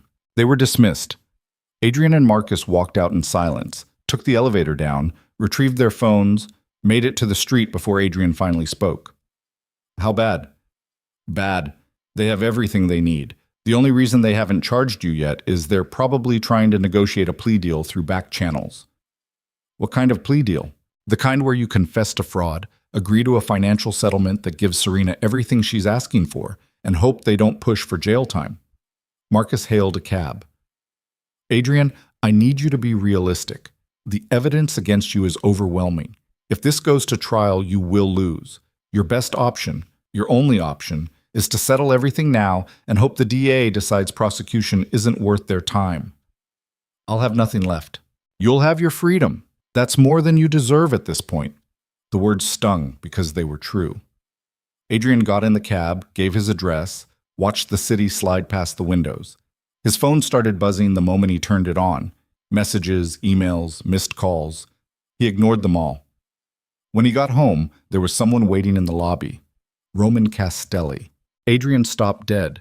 His first instinct was to run. His second was to fight. He did neither. Just stood there while Roman pushed off the wall where he'd been leaning and walked over with the casual confidence of someone who owned every space he occupied. We need to talk, Roman said. I have nothing to say to you. That's fine. You can listen. Roman gestured toward the elevator. Your place or somewhere public, your choice. Adrian looked around the lobby. The doorman was watching nervously. A couple of residents stood by the mailboxes, pretending not to stare. Having this conversation here would just create more witnesses, more gossip, more problems. Upstairs, Adrian said. They rode the elevator in silence. Adrian's apartment felt smaller with Roman in it, the man's presence somehow taking up more space than his physical form should allow.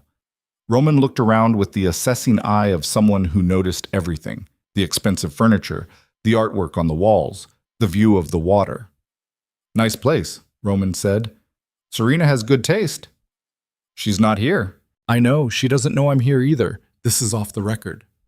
Roman sat down on the couch without being invited, completely at ease. "I'm going to tell you something, and you're going to listen without interrupting. Can you do that?" Adrian didn't trust himself to speak, so he just nodded.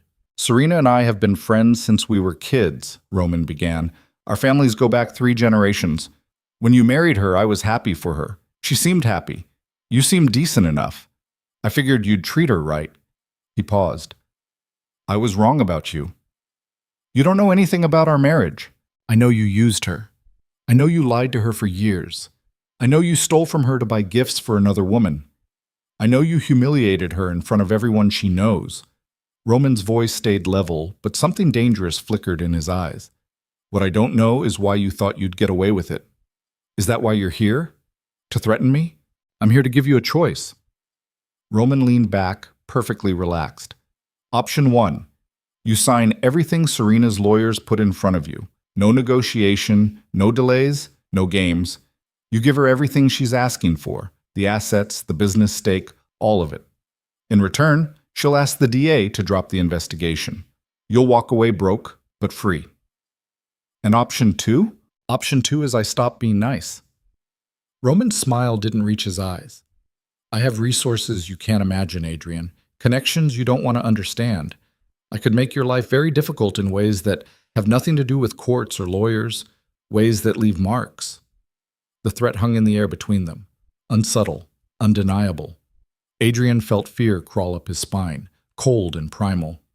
"You can't threaten me," Adrian said, but his voice lacked conviction.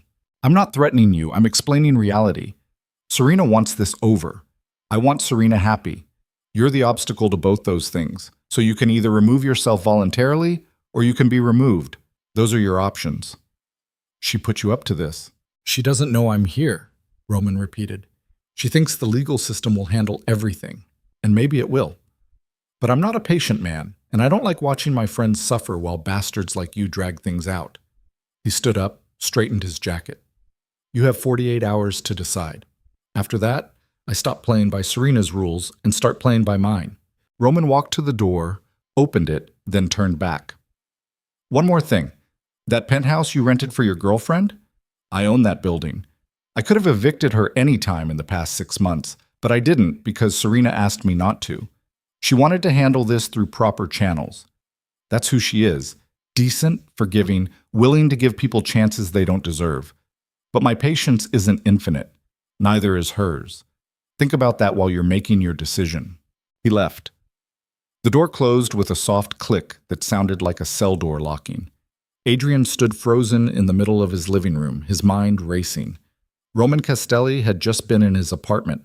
Roman Castelli knew about the penthouse, the accounts, everything. Roman Castelli had given him an ultimatum that wasn't really an ultimatum because there was only one choice that didn't end with Adrian broken in ways he couldn't even imagine. His phone rang. "Marcus, Adrian, we have a problem. A big one." "What now?" "Celeste Arden just gave an interview to Page 6. She's telling them everything. How you pursued her, how you told her your marriage was over, how you promised her a future together. She's positioning herself as a victim. And honestly, the public is buying it. They're calling you a predator who manipulates young women." Adrian closed his eyes. "It keeps getting worse. It's going to keep getting worse until you end this. Serena's team just sent over final settlement terms. It's brutal, Adrian. She wants 70% of all marital assets, full ownership of the company shares her family's money bought, the apartment, the car, everything. You'd walk away with basically what you had when you met her 15 years ago. Less, actually, because your reputation is destroyed. Do I have a choice? You have the choice between losing everything or losing everything and going to prison. That's the choice." Adrian walked to the window, looked out at the city. The sun was setting again, painting the sky in shades of orange and red. Somewhere down there, Serena was living her life, moving forward, probably happier than she'd been in years. And here he was, watching his own life end in real time, unable to stop it, unable to fix it, unable to do anything but accept the consequences he'd spent so long running from. Send me the paperwork, Adrian said quietly. You're going to sign? What else can I do? Marcus was quiet for a moment. I'll have everything ready by tomorrow morning. We can go through it together. Make sure you understand what you're agreeing to. I understand perfectly. I'm agreeing to lose everything because I was too stupid and selfish to appreciate what I had. Adrian, just send the papers. He hung up and stood at the window until full dark, watching lights come on across the city, watching the world continue without him. His phone buzzed with messages he didn't read. His email dinged with notifications he ignored. None of it mattered anymore. The next morning, Marcus arrived with a briefcase full of legal documents that represented the dismantling of Adrian's entire life. They sat at the dining table. The table Serena had picked out, Adrian realized, from some boutique furniture shop in Tribeca that specialized in reclaimed wood and ethical manufacturing. Even the furniture was a reminder of her taste, her choices, her money. Marcus walked him through each document, explaining terms and clauses and legal implications that all boiled down to the same thing. Adrian was surrendering everything. The apartment would go to Serena. The company shares her family had funded would transfer to her name. The joint accounts would be split 70-30 in her favor. The art collection, the club memberships, the vacation properties, all of it gone. You'll need to vacate the premises within 30 days, Marcus said, pointing to a clause. She's agreed to cover moving expenses and provide a short-term rental stipend, which is more generous than she needed to be. How generous? Adrian muttered. Adrian, she could have pushed for criminal charges. She could have taken this to trial and dragged you through years of public humiliation. Instead, she's offering you a clean exit. Take it. Adrian picked up a pen. His hand shook slightly. He signed the first document, then the second, then kept signing until his signature was on every page that required it. Each signature was an amputation, cutting away pieces of himself until what remained was barely recognizable. That's everything, Marcus said finally, gathering the papers. I'll file these with the court today. The judge will probably approve the settlement within a week. After that, it's over. Just like that. Just like that. After Marcus left, Adrian walked through the apartment room by room, looking at 15 years of accumulated life, books, photographs, furniture, art, memories. None of it was his. None of it had ever really been his. He'd just been borrowing it, living in someone else's life, wearing someone else's success like a costume. He found himself in the bedroom, standing in front of the closet. Serena's clothes were gone, but her scent lingered, something floral and clean that he'd stopped noticing years ago and now would never smell again. He opened drawers, found things she'd left behind. A scarf, an old concert ticket, a photograph from their honeymoon, both of them young and smiling, believing they had forever. Adrian picked up the photograph, stared at the stranger he used to be. That man had potential. That man had a chance. That man could have been decent if he'd tried. But he hadn't tried. He'd taken the easy road at every turn, made the selfish choice at every crossroad, and now here he was, 47 years old, divorced, disgraced, destroyed by his own weakness and stupidity. His phone buzzed. A text from an unknown number. Paperwork filed. You made the right choice. R. Roman. Still watching, still orchestrating. Adrian wondered how much of this had been Serena's plan and how much had been Roman's. Did it matter? The result was the same. He spent the next week in a fugue state, going through motions without really being present. He packed boxes. He arranged for movers. He found a sublet in Brooklyn, a studio apartment that cost more per month than most people's mortgages, but was all he could afford now that his accounts were frozen and his income evaporated. The news coverage gradually died down, replaced by fresher scandals, newer disasters. Adrian's name appeared less frequently in gossip blogs. The videos of his public humiliation were still online but had stopped trending. The world had moved on to other entertainment. On moving day, Adrian took one last walk through the apartment. Boxes were stacked in every room, labeled and ready to go. The movers would arrive in an hour to take everything to storage or donation or the trash. All that remained was to close this chapter and try to figure out what came next. He was standing in the living room, looking at the empty walls where artwork used to hang, when someone knocked on the door. Adrian opened it to find Serena standing in the hallway. She looked different than she had at the fountain. Lighter somehow, like a weight had been lifted. She wore jeans and a sweater, no makeup, her hair pulled back in a ponytail. She looked like the woman he'd met 20 years ago, before money and status and betrayal had complicated everything. "Can I come in?" she asked. Adrian stepped aside. She walked into the empty apartment, looked around at the boxes and bare walls. "I wanted to see it one more time," Serena said, "before it became someone else's. It was always yours. It was ours. For a while." She walked to the window, the same window Adrian had stood at so many times over the past weeks. "I loved this view. I used to stand here in the mornings with my coffee and watch the city wake up." "I never knew that." "There was a lot you never knew. A lot you never asked." Serena turned to face him. "I didn't come here to fight. I came to say goodbye. Properly. Without lawyers or anger or audiences." "Goodbye, then." "Adrian," she sighed, "I don't hate you. I need you to know that. I'm angry, I'm hurt, but I don't hate you. You were my husband for 15 years. That meant something, even if it ended badly. I destroyed us." "You did. But I let you. I saw the signs and ignored them because I didn't want to face what they meant. I chose to believe your lies because the truth was harder." She paused. "We both failed. You just failed more spectacularly." Adrian almost laughed. "That's one way to put it. The settlement will be finalized next week. After that, we don't have to see each other again. You can start over. Somewhere new, someone new, whatever you want." "I don't deserve to start over." "Maybe not. But you'll do it anyway because that's what people do. They survive, they rebuild, they try again." Serena walked toward the door, then stopped. "I hope you learned something from this. I hope you become the person you could have been if you'd tried. Not for me, for yourself." She left before he could respond. Adrian stood alone in the empty apartment, her words echoing in the silence.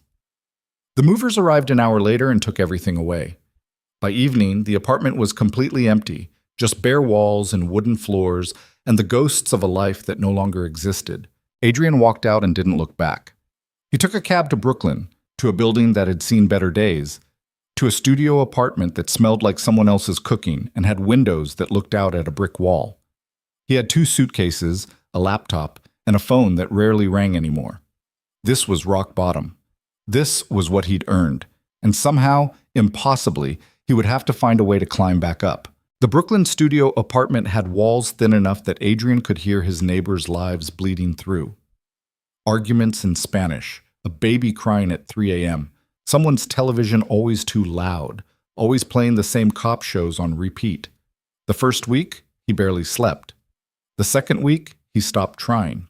By the third week, the noise became background static, just another reminder that he'd fallen from penthouses to this.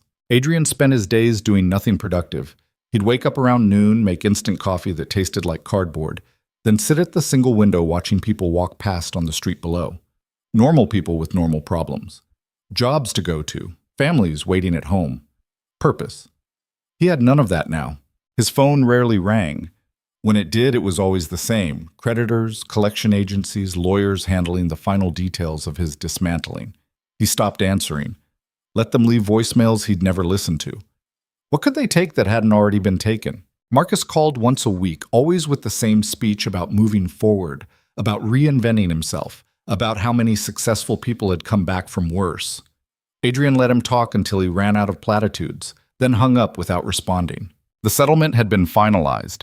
Serena owned everything now. The company shares, the properties, the accounts, even the furniture Adrian had stupidly thought of as theirs. The divorce was final. She'd signed the papers, he'd signed the papers, a judge had stamped them official. 15 years of marriage reduced to legal documents in a manila folder. The DA had decided not to prosecute. Serena had made good on that promise, at least. She'd written a letter to the prosecutor's office stating that she felt justice had been served through the civil proceedings, that she didn't wish to pursue criminal charges, that she just wanted to move on with her life. The case had been closed. Adrian was free and broken and completely without direction. He tried applying for jobs in his first month of exile, CEO positions at companies that would have been beneath him a year ago, then senior management roles, then mid-level positions, then anything that would cover rent and food. Nobody wanted him. His reputation preceded him like a toxic cloud. Companies would Google his name, find the videos, read the articles, and suddenly the position would be filled or no longer available, or they decided to restructure, or any of a dozen other polite ways of saying, "We don't hire thieves." By month 2, Adrian had burned through the modest severance David had managed to negotiate. The studio apartment ate most of it. The rest disappeared into debt payments, legal fees, the cost of simply existing in a city designed to crush people without money. He started selling things. The watch Serena had given him for their 10th anniversary, $18,000 at a pawn shop that probably resold it for triple that. His laptop, his phone, the 2 decent suits he'd kept from the wreckage. Everything that could be converted to cash was converted. Everything that couldn't was left on the curb. By month 3, Adrian was working delivery for one of those app-based services that treated drivers like disposable machinery. He'd bike through Manhattan in all weather, dodging taxis and tourists, delivering overpriced meals to people who lived in the buildings he used to frequent. Sometimes he'd recognize the addresses, restaurants where he'd taken clients, apartments where he'd attended parties. Once, he delivered Thai food to his old office building. The receptionist didn't recognize him in the bike helmet and cheap rain jacket. He left the food at the front desk and rode away before anyone could make the connection. The work was brutal. His legs ached constantly. His back protested from hours hunched over handlebars. He'd come home each night exhausted, covered in sweat or rain or both, smelling like other people's dinners, barely making enough to cover rent and ramen noodles. This was his life now. This was what happened when you fell from the top. You didn't land somewhere comfortable. You crashed through every level on the way down, breaking bones at each floor until you hit concrete at the bottom. 4 months into his new existence, Adrian was making a delivery to a building on the Upper East Side when he saw her. Serena, walking out of an art gallery with Roman at her side, both of them laughing at something, both of them looking happy in a way that made Adrian's chest hurt. He froze on the sidewalk, one foot still on his bike pedal. Serena wore a cream-colored dress that probably cost more than Adrian made in a month. Her hair was different, shorter, styled in a way that made her look younger. She was laughing, actually laughing, her hand on Roman's arm as they walked toward a car waiting at the curb. She looked free. Roman saw Adrian first. His expression didn't change, but something flickered in his eyes. Recognition, assessment, dismissal. He said something quiet to Serena and she glanced over. Her smile faded when she saw Adrian standing there in his delivery uniform, bike helmet still on, insulated bag strapped to his back like some kind of urban pack mule. For a moment, their eyes met across 20 feet of sidewalk. Adrian saw surprise in her face, then something that might have been pity, then nothing as she deliberately looked away and got into the car. Roman followed her without a backward glance. The car pulled into traffic and disappeared. Adrian stood there breathing hard, feeling something crack inside him that he didn't know was still intact. She'd moved on completely. She was happy. She was thriving. And he was delivering someone's pad thai in the rain. He finished his shift in a daze, made his deliveries without really seeing the streets, rode back to Brooklyn with legs that felt like lead. He climbed the 4 flights to his apartment.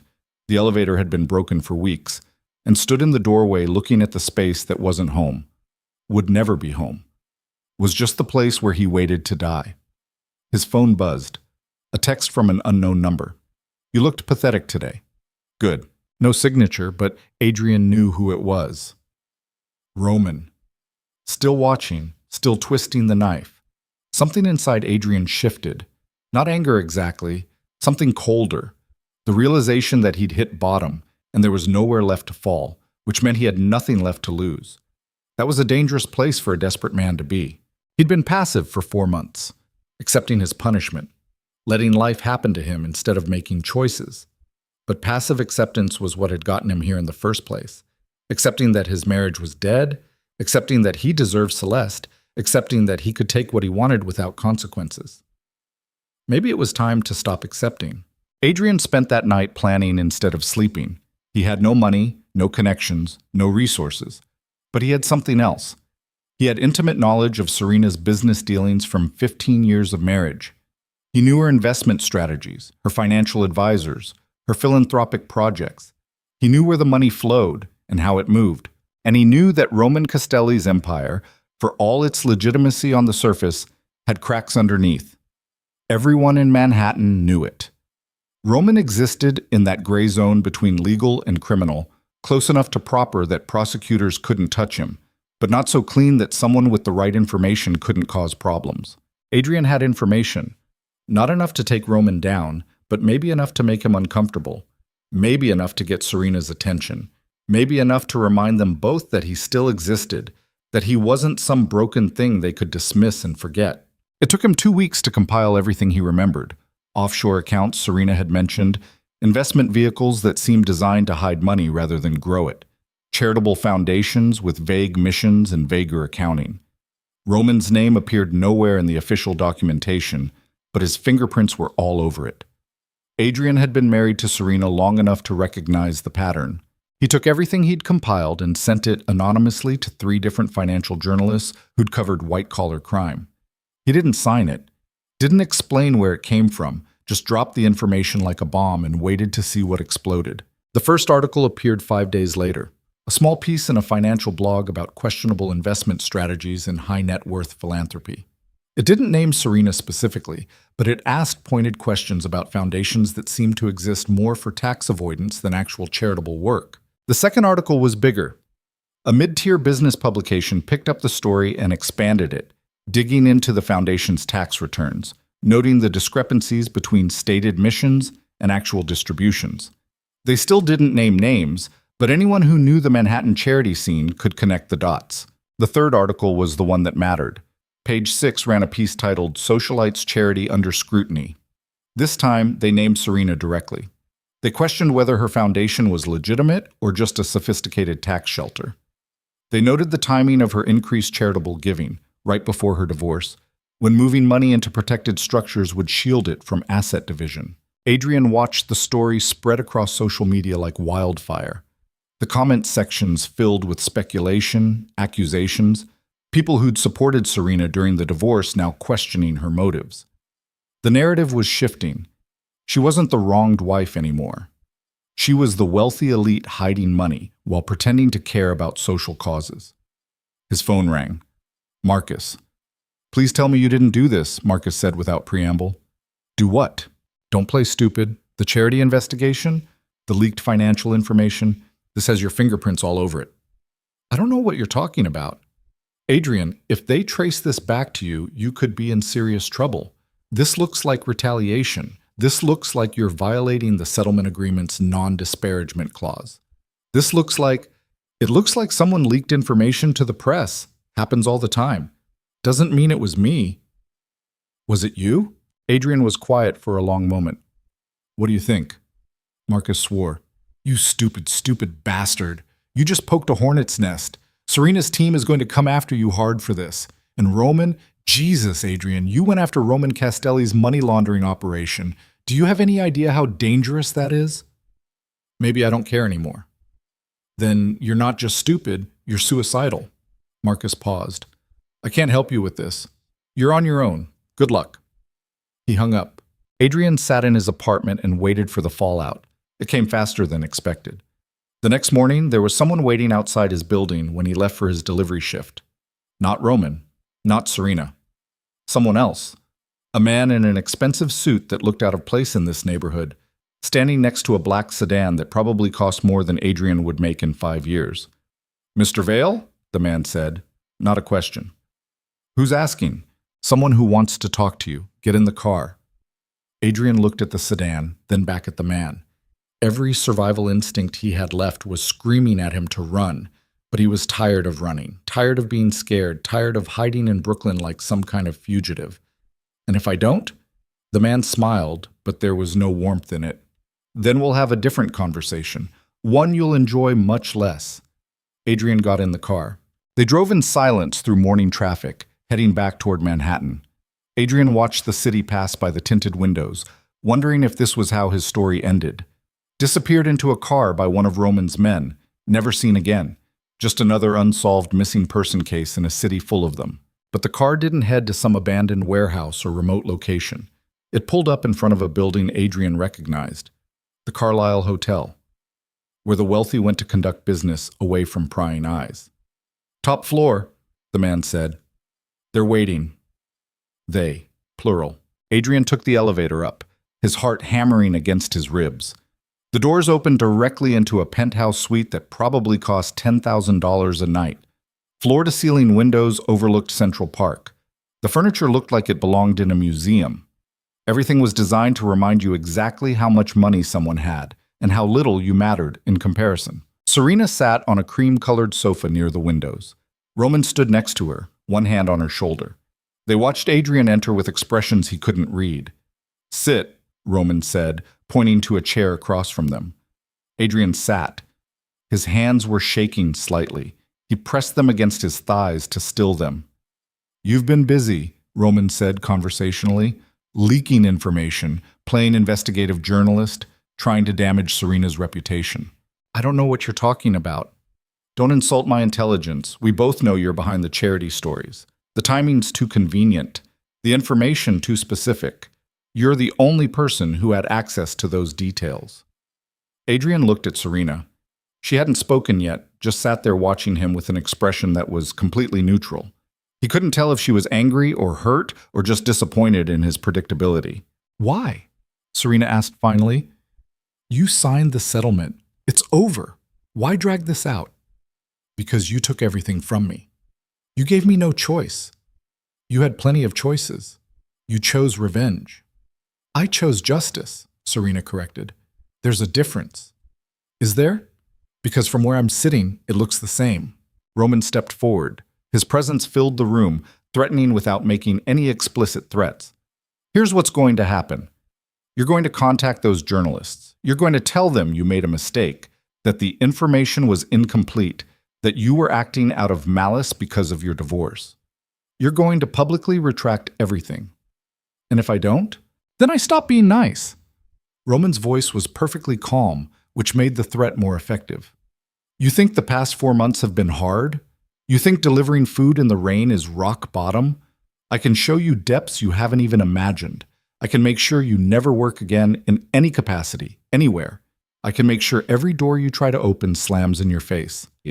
I can make your life so miserable you'll beg for the privilege of going back to your shitty studio apartment and your delivery bike." Adrian's throat was dry. "You can't do that. Watch me." They stared at each other across the expensive hotel suite. Adrian felt fear crawling up his spine, cold and primal. But underneath the fear was something else. Rage. Pure distilled rage at being threatened, at being bullied, at being treated like he was nothing by people who'd already taken everything. "No," Adrian said. The word hung in the air. Roman's expression didn't change, but something shifted in his eyes. Surprise, maybe. Nobody said no to Roman Castelli. "No," Roman repeated. "I'm not retracting anything. You want to make my life harder? Go ahead. It can't get much worse than it already is, but I'm not giving you the satisfaction of watching me crawl." "Adrian," Serena said, and her voice had an edge now. "Don't be stupid." "I've already been stupid. I've been stupid for years. Might as well commit to it now." Adrian stood up. His legs felt weak, but he forced himself to stay upright. "You want to know why I leaked the information? Because you destroyed me, and you didn't even have the decency to feel bad about it. You just moved on, you and him." He gestured at Roman. "Building your perfect life while I'm delivering your dinners. So yeah, I wanted to hurt you back. I wanted you to feel a fraction of what I've felt. That make me a bad person? Fine. Add it to the list." "You already hurt me," Serena said quietly. "For years. You just didn't notice because you didn't care." "I cared." "No. You cared about what I could give you. You never cared about me." The truth of it hit like a physical blow. Adrian opened his mouth to argue, then closed it. Because she was right. She'd always been right.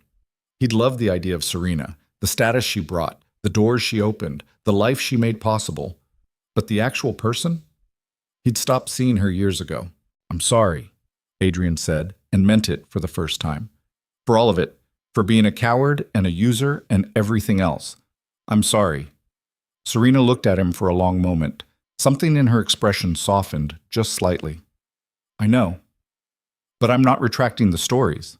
The softness vanished. "Then you're an idiot." "Probably. But I'm done letting you two control my life. I'm done being the guy who takes punishment quietly and hopes you'll eventually forgive me. You want to come after me? Come after me. But I'm not making it easy. Roman moved fast. One second he was standing by Serena, the next he had Adrian by the throat, slamming him against the wall hard enough that picture frames rattled. Adrian's vision blurred. He couldn't breathe. Roman's hand was like iron, crushing his windpipe, cutting off air. You think this is a game? Roman's voice was quiet, deadly. You think you can threaten her and walk away?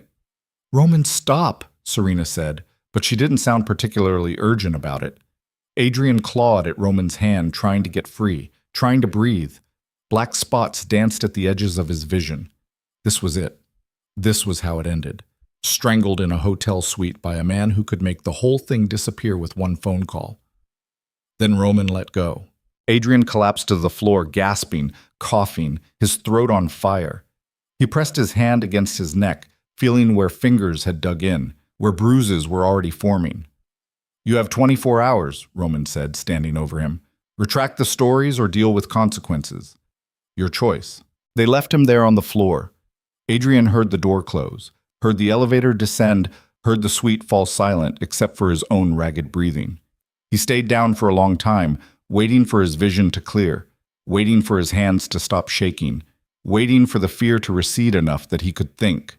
When he finally stood up, his legs were unsteady. His throat hurt so bad he could barely swallow. But underneath the pain and fear was something else, something that felt almost like clarity. He wasn't going to retract anything. He was going to double down. Adrian left the Carlisle and walked back to Brooklyn. It took hours. His throat ached with every breath. His legs protested. But he needed the time to think, to plan, to figure out his next move. By the time he reached his apartment, he knew what he had to do. He had one card left to play. One piece of information he'd kept in reserve because he wasn't sure if it was real or just speculation from things Serena had mentioned over the years. But real or not, it was all he had left. Roman Castelli had connections to people who moved money internationally through networks that existed in the shadows between legal and illegal. Serena's foundation had unwittingly become a vehicle for cleaning some of that money. Legitimate donations mixed with illegitimate funds, creating a paper trail that looked clean on the surface but would fall apart under serious scrutiny. Serena probably didn't know. Roman had been careful. But the evidence was there if someone looked hard enough, if someone gave investigators a reason to look. Adrian opened his laptop, the cheap replacement he'd bought after selling his real one, and started writing. Not an anonymous tip this time, a signed statement, his name attached to every accusation, every piece of evidence, every connection he could draw between Roman's business empire and Serena's foundation. He sent it to the FBI's Financial Crimes Division, to the IRS, to the State Attorney General's office. He sent copies to every major newspaper, every investigative journalism outlet, every person who might care about wealthy people laundering money through fake charities. Then he sat back and waited for the bomb to go off. It took 3 days. The FBI announced an investigation into potential money laundering schemes involving several Manhattan-based charitable foundations. They didn't name names initially, but the press filled in the blanks fast. Serena's foundation was named within hours. Her name was everywhere again, but this time the story wasn't sympathetic. This time she was the wealthy socialite potentially complicit in financial crimes. Roman's name appeared too. Finally, after years of staying in the shadows, he was dragged into the light. The investigation expanded to include his businesses, his associates, his entire financial network. Adrian watched it unfold from his Brooklyn apartment, monitoring news sites obsessively, watching the story grow bigger than anything he'd imagined. He'd wanted to hurt them. He'd succeeded beyond his wildest expectations. His phone rang constantly now, journalists wanting interviews, lawyers threatening lawsuits, federal agents wanting him to come in for questioning. He ignored them all. Until someone knocked on his door. Adrian looked through the peephole and saw federal agents, real ones with badges and serious expressions. Not Roman's men, not private security, actual law enforcement. He opened the door. Adrian Vale? The lead agent asked. Yes, we need you to come with us. You're not under arrest, but we have questions about the statement you submitted regarding Roman Castelli and Serena Vale's financial activities. Adrian grabbed his jacket. I'll tell you everything I know. They drove him downtown to a federal building, led him to an interview room that looked exactly like every police interrogation room he'd ever seen on television. Gray walls, metal table, uncomfortable chairs, a mirror that was obviously one-way glass. Two agents sat across from him. A man and a woman, both middle-aged, both wearing the kind of expressions that said they'd seen everything and weren't impressed by much. "Mr. Vale," the woman began, "we've reviewed your statement. We have some concerns about the timing and motivation behind your allegations." "My motivation doesn't matter if the information is true, doesn't it? You're in the middle of a contentious divorce with Miss Vale. You've lost significant assets. You have clear reason to want to damage her reputation and financial standing. That calls your credibility into question. Then don't take my word for it. Investigate. Look at the foundation's accounts. Trace the donations. Follow the money. If I'm lying, you'll know fast enough." The male agent leaned forward. "We're already investigating, but we need to know, how did you obtain this information? Some of these details about Mr. Castelli's operations aren't public knowledge. If you were involved in any illegal activity, I wasn't involved in anything. I was married to Serena for 15 years. She talked about her foundation, her investments, her business associates. I paid attention. I put pieces together. That's not illegal." They questioned him for 3 hours.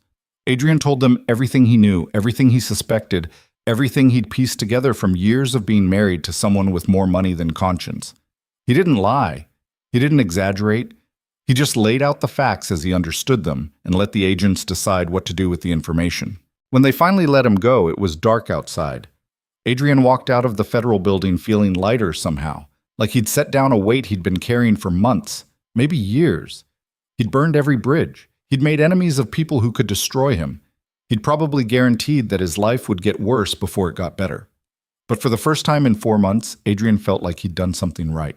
His phone buzzed as he walked toward the subway. A text from Marcus. "What have you done?" Another text, this one from an unknown number. "You just signed your own death warrant." R. Adrian deleted them both without responding. Let them come. Let them do their worst. He had nothing left to lose, which made him more dangerous than any of them realized. The train ride back to Brooklyn felt different this time. Adrian wasn't running away anymore. He wasn't hiding.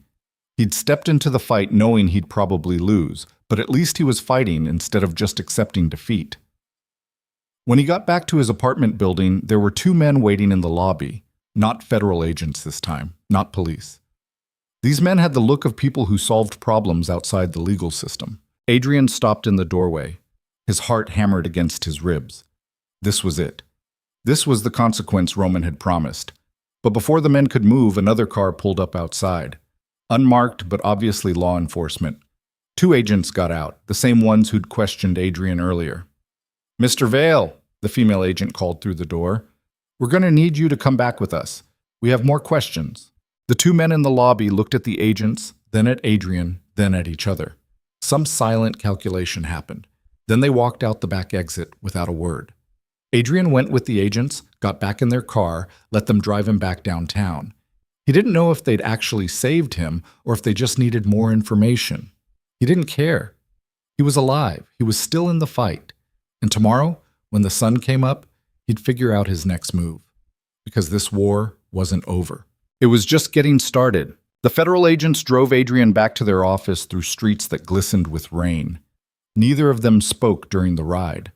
Adrian watched the city pass by the windows, the same city he'd conquered once, the same city that had chewed him up and spit him out, the same city that might finally witness his complete destruction or something resembling redemption. He couldn't tell which yet. They took him to a different room this time.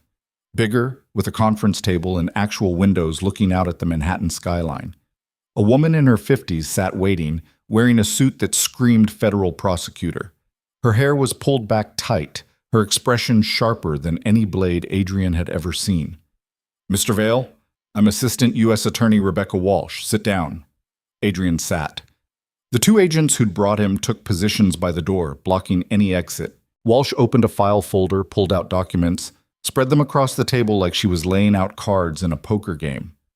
Bank statements, wire transfers, emails, photographs, the entire architecture of Roman Castelli's money laundering operation, laid bare in black and white. "Your information checked out," Walsh said without preamble. We've been watching Castelli for 3 years. We knew he was dirty, but we couldn't connect the dots. You connected them for us." Adrian felt something loosen in his chest. So it was real. I wasn't making it up. "Oh, it's real. Castelli has been using charitable foundations, including your ex-wife's, to clean money from overseas operations. Shell companies in the Caymans routing through legitimate businesses, emerging as clean donations to nonprofits. Very sophisticated, very illegal." Walsh leaned back in her chair. "The problem is proving Serena Vale knew about it." "She didn't," Adrian said immediately, surprising himself with how certain he sounded. Walsh raised an eyebrow. "You're defending her?" "I'm stating facts.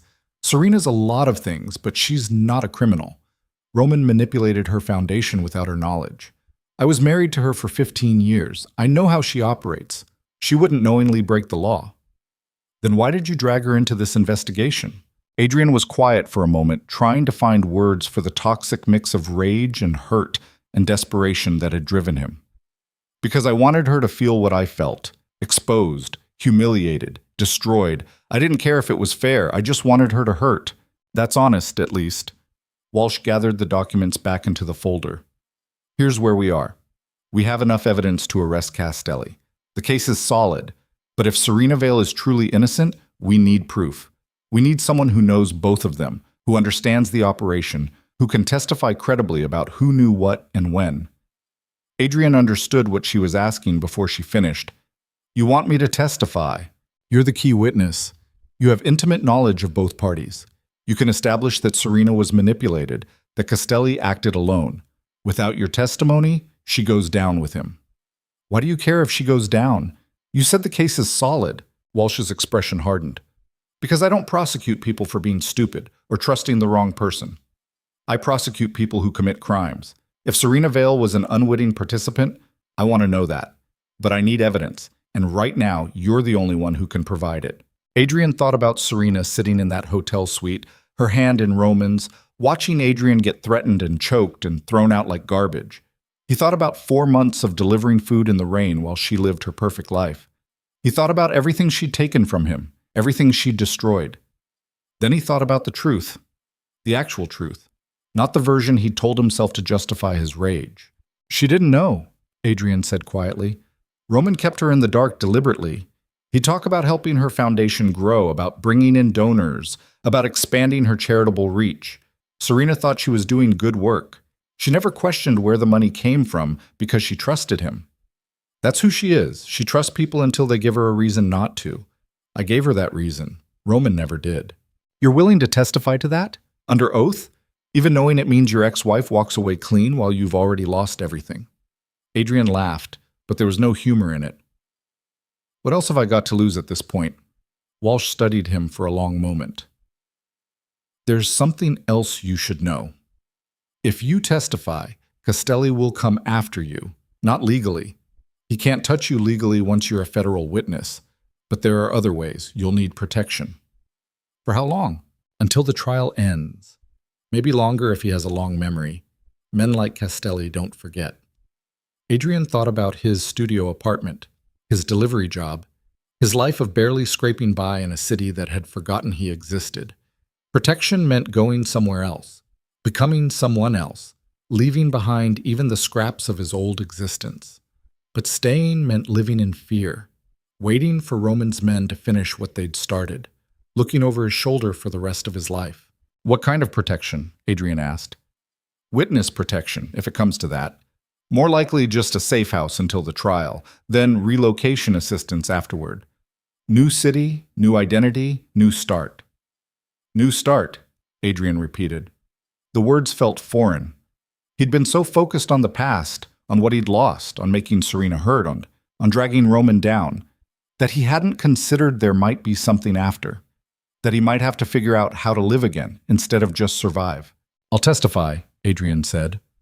Walsh nodded like she'd expected that answer. "We'll need you to go through everything with our team.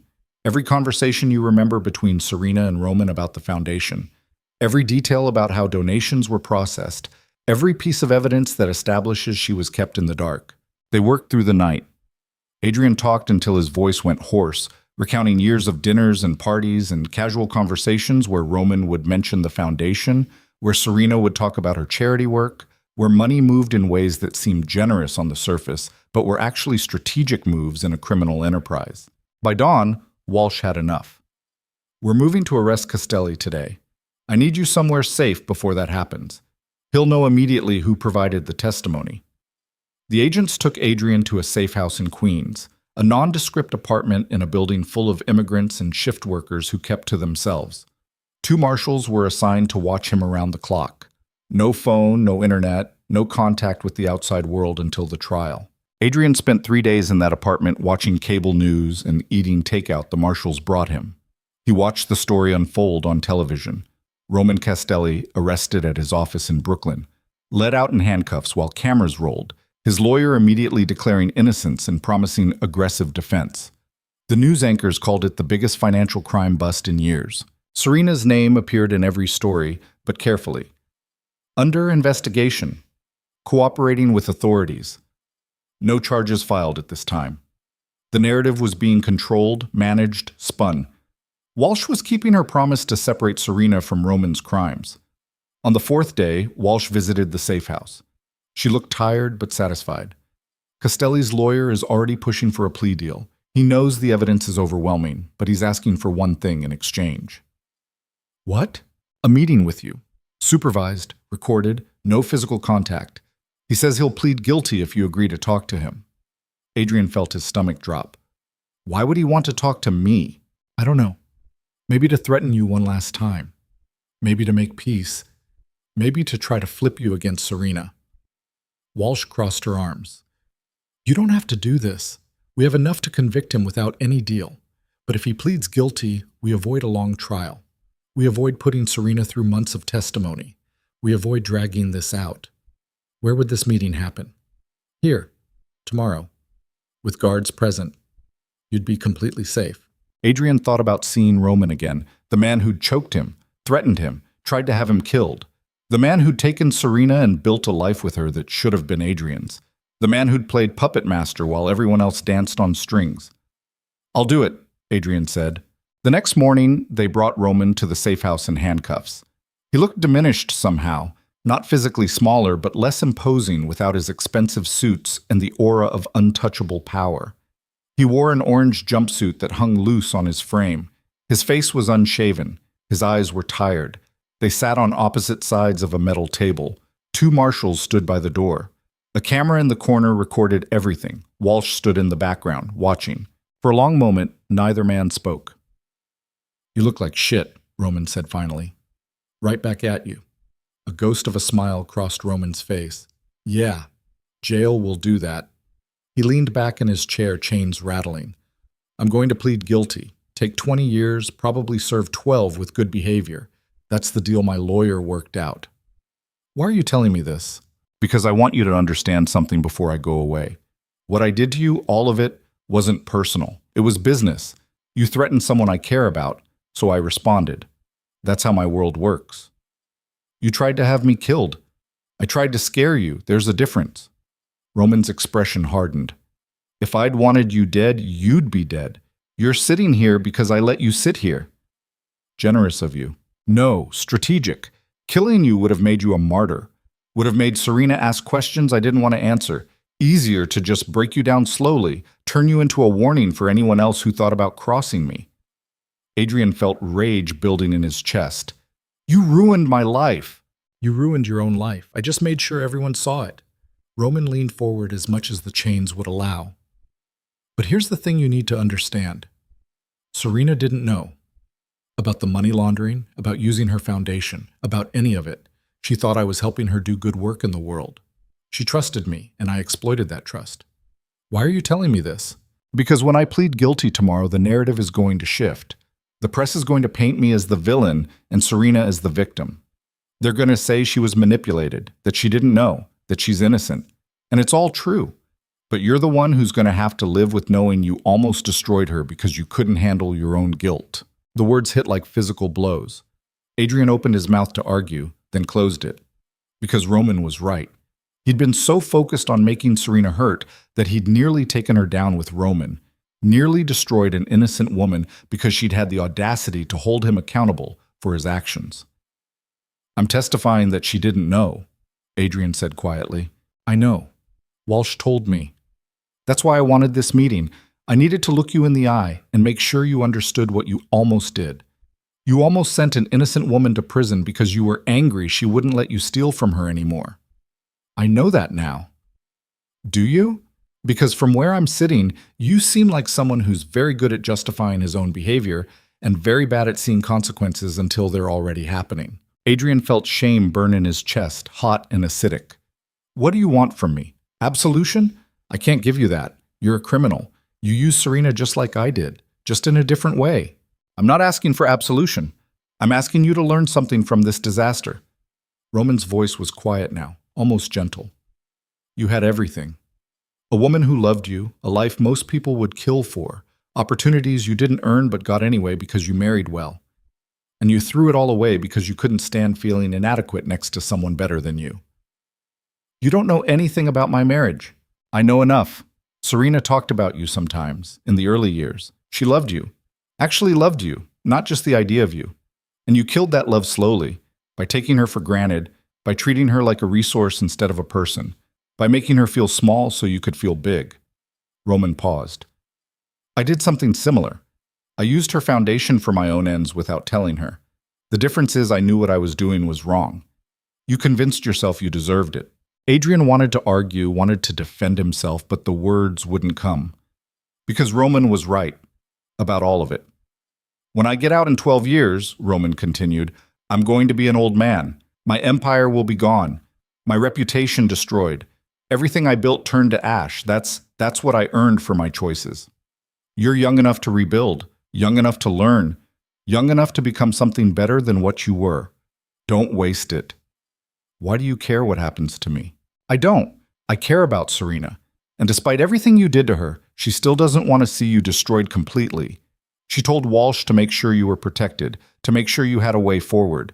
After everything, she's still trying to save you from yourself. That's who she is." Roman stood up, chains clinking. The marshals moved to escort him out. "One more thing," Roman said at the door. "When you testify, tell the truth, the whole truth. Don't try to protect me or soften anything. I'm guilty, and I'm paying for it. Make sure everyone knows Serena's innocent. That's all I'm asking." Then he was gone. Adrian sat alone in the safe house trying to process the conversation. Roman Castelli, criminal, manipulator, the man who'd tried to destroy him, had just delivered the harshest truth Adrian had ever heard, and it stung because it was accurate. Walsh appeared in the doorway. "You okay?" "No, but I will be." "Good. Trial starts in 3 weeks. We'll prep you next week. For now, try to rest." Adrian spent the next 2 weeks in that apartment, thinking about everything that had happened, everything he'd done, everything he'd lost. He thought about Serena and the woman she'd been when they met. Young, idealistic, genuinely in love with him despite all his flaws.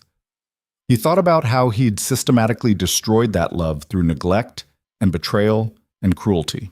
He thought about Celeste, who'd been 26 and stupid and trusting, who'd believed his lies because she wanted to believe someone powerful found her special. He'd used her just like he'd used Serena, just like he'd used everyone in his life who'd ever made the mistake of caring about him. The pattern was undeniable. Adrian Vale was a user, a taker, someone who consumed other people's goodwill and gave nothing back except pain. But patterns could be broken. That's what Roman had been trying to tell him. It wasn't too late to become something different, someone better. The trial lasted 4 days.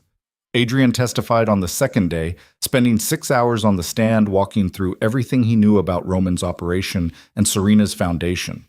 Defense attorneys tried to rattle him, tried to paint him as a bitter ex-husband seeking revenge, tried to discredit his testimony by bringing up his fraud, his affair, his complete moral bankruptcy. Adrian took it all without flinching. He admitted to everything they accused him of, the theft, the lies, the betrayal. He owned his failures completely and publicly. Then he calmly, methodically explained why none of that changed the facts about Roman's money laundering and Serena's innocence. Serena was in the courtroom. Adrian saw her in the gallery, sitting alone, watching him testify. Their eyes met once across the room.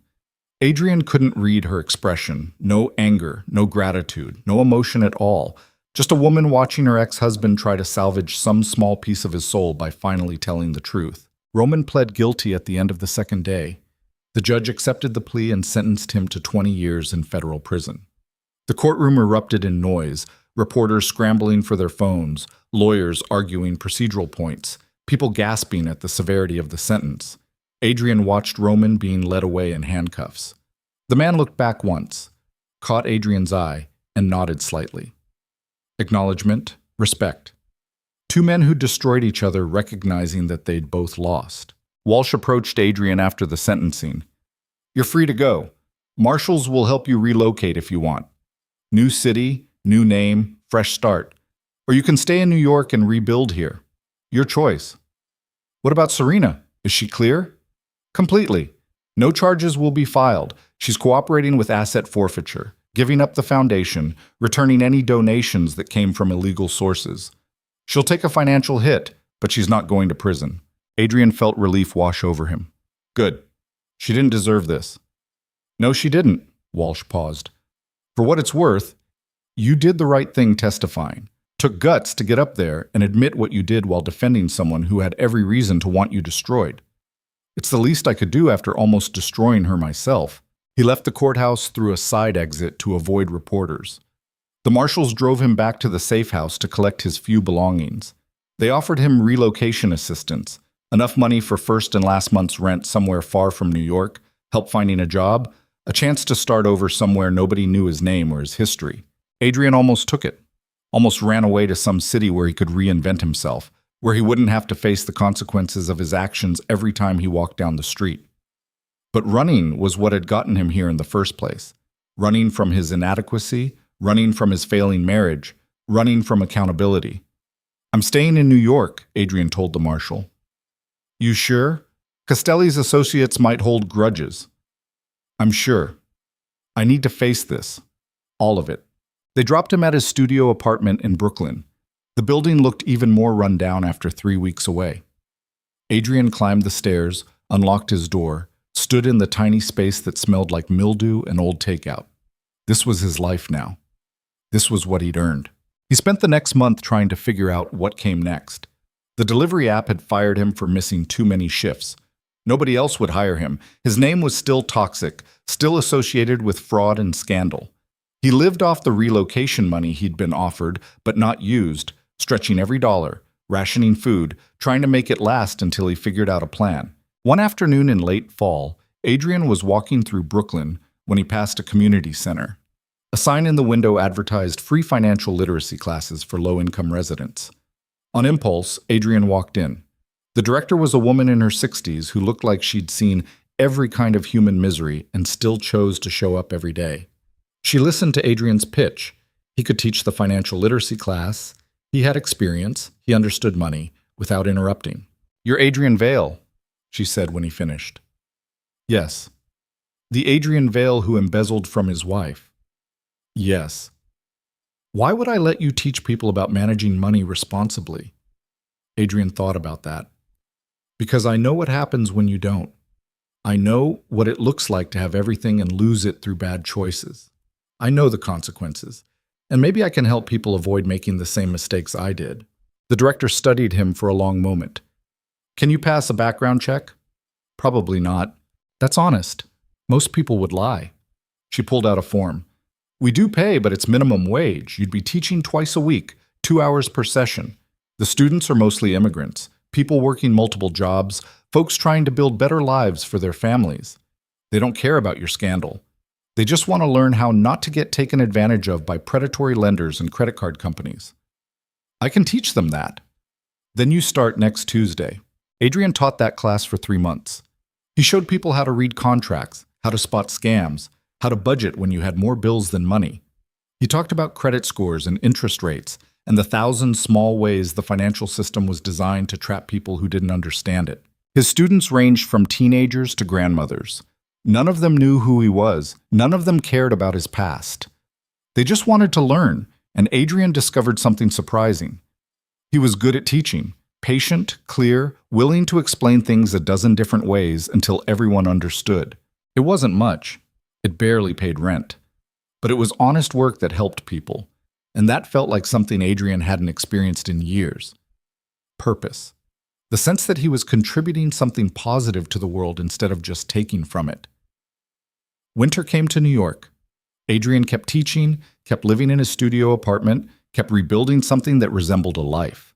He was walking home from class one evening when he saw her, Serena, standing outside a coffee shop, holding a cup with both hands, watching snow fall on Brooklyn streets she probably hadn't visited in years.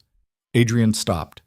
He could turn around, walk away, avoid this encounter entirely, but he'd spent enough time running. He walked over.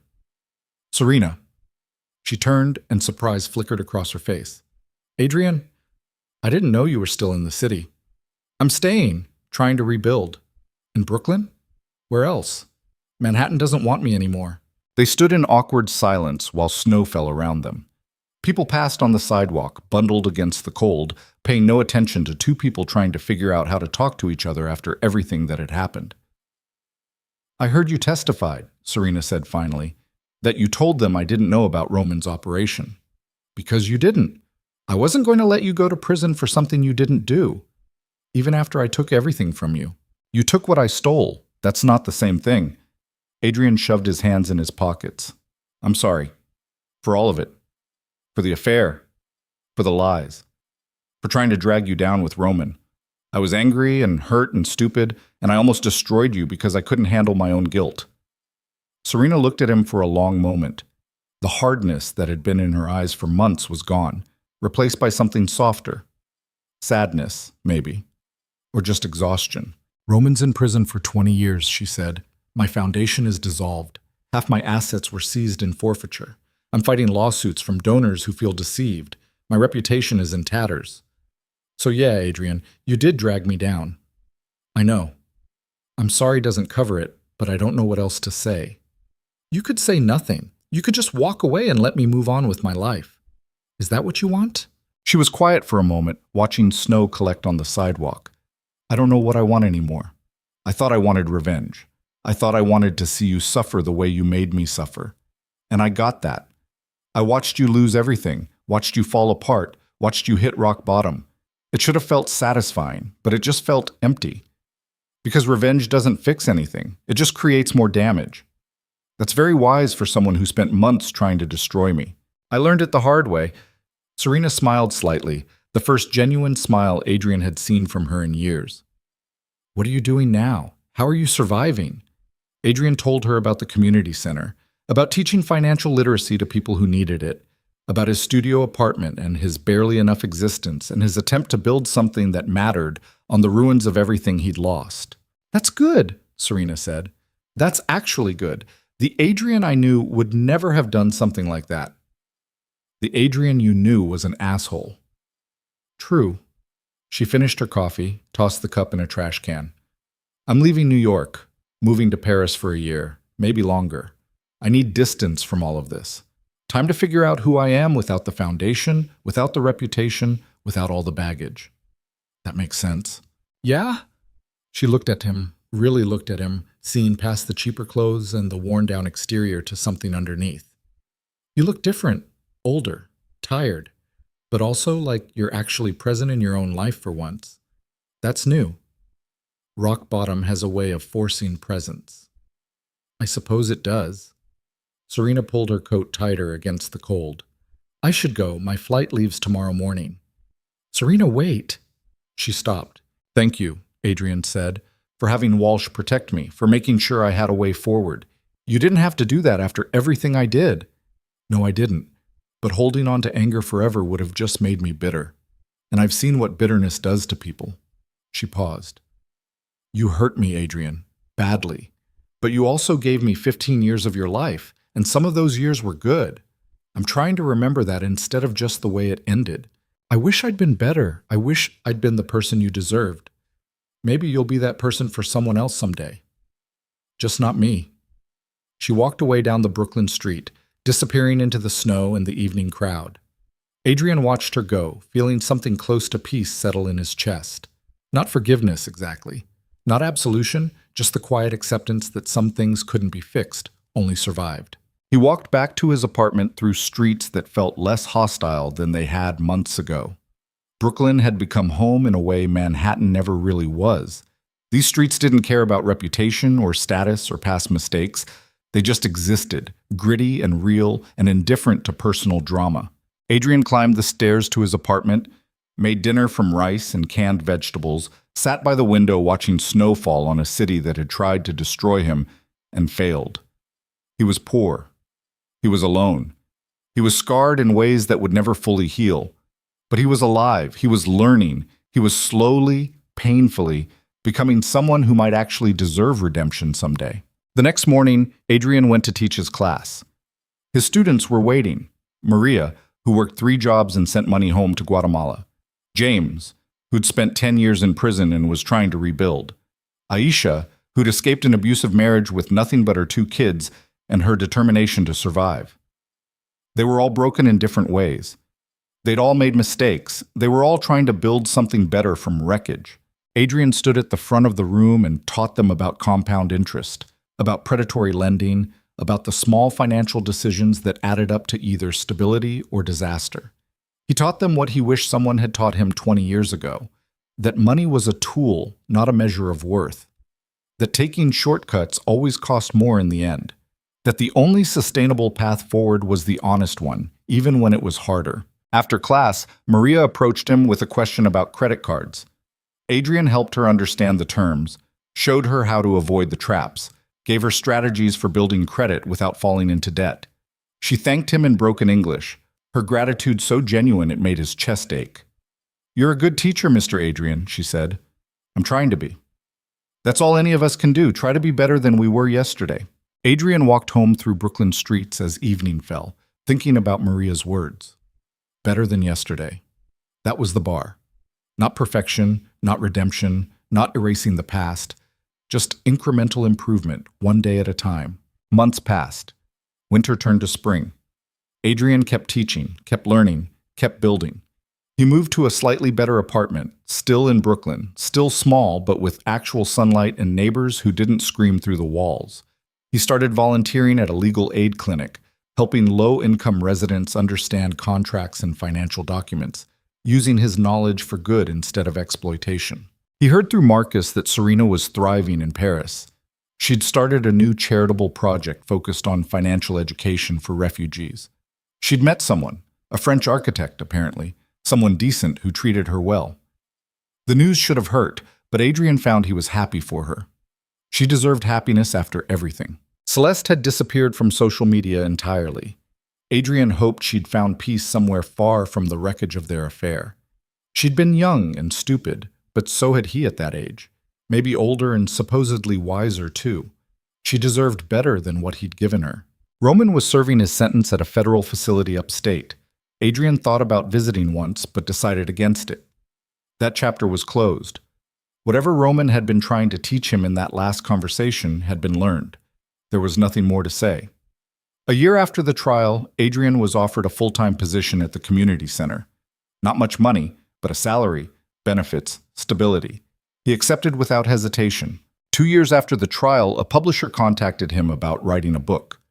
They wanted his story. The rise and fall, the betrayal and consequences, the slow climb back up. Adrian thought about it for a week, then declined. Some stories didn't need to be told. Some lessons didn't need to be shared with millions. They just needed to be lived, learned, internalized. 3 years after the trial, Adrian woke up in his Brooklyn apartment and realized he'd gone an entire day without thinking about everything he'd lost. He'd spent the day teaching, helping people, living his life without constantly measuring it against what used to be. That felt like progress, real progress. He was standing at his window one evening, the same ritual he'd had in Manhattan, watching the city, but different now because he wasn't looking down at it from above, but at it from within. When his phone rang. Unknown number. "Hello? Mr. Vale?" A voice he didn't recognize, young, nervous. "My name is David Chen. I'm Marcus Chen's son. My father wanted me to call you. He passed away last month." Adrian felt his breath catch. Marcus. His lawyer. His reluctant advocate. The man who tried to save Adrian from himself even when it was pointless. Gone. "I'm sorry," Adrian managed. "Thank you. He left something for you in his will. A letter. Can I send it to your address? Yes, please. The letter arrived 3 days later. Adrian opened it sitting at his kitchen table, hands shaking slightly. Adrian, if you're reading this, I'm dead, which is unfortunate for me, but probably a relief for my liver. I spent too many years drinking expensive scotch while watching clients destroy themselves. You were one of the more spectacular implosions. I wanted to tell you something I never said while I was alive because it would have sounded too much like approval, and you didn't deserve approval while you were still actively making terrible choices. You changed. Actually changed, not just performed change for an audience. I watched you go from a man who blamed everyone else for his problems to someone who took responsibility, faced consequences, and rebuilt himself into something decent. That's rare. Most people at rock bottom just find new ways to lie to themselves. You chose honesty, even when it hurt. I'm proud of you. I know that doesn't mean much from a lawyer who got paid to defend you, but it's true. You became the person you should have been all along. Better late than never. Keep teaching, keep helping people, keep being better than you were. That's all any of us can do. Marcus. Adrian sat at his kitchen table and cried for the first time since everything fell apart.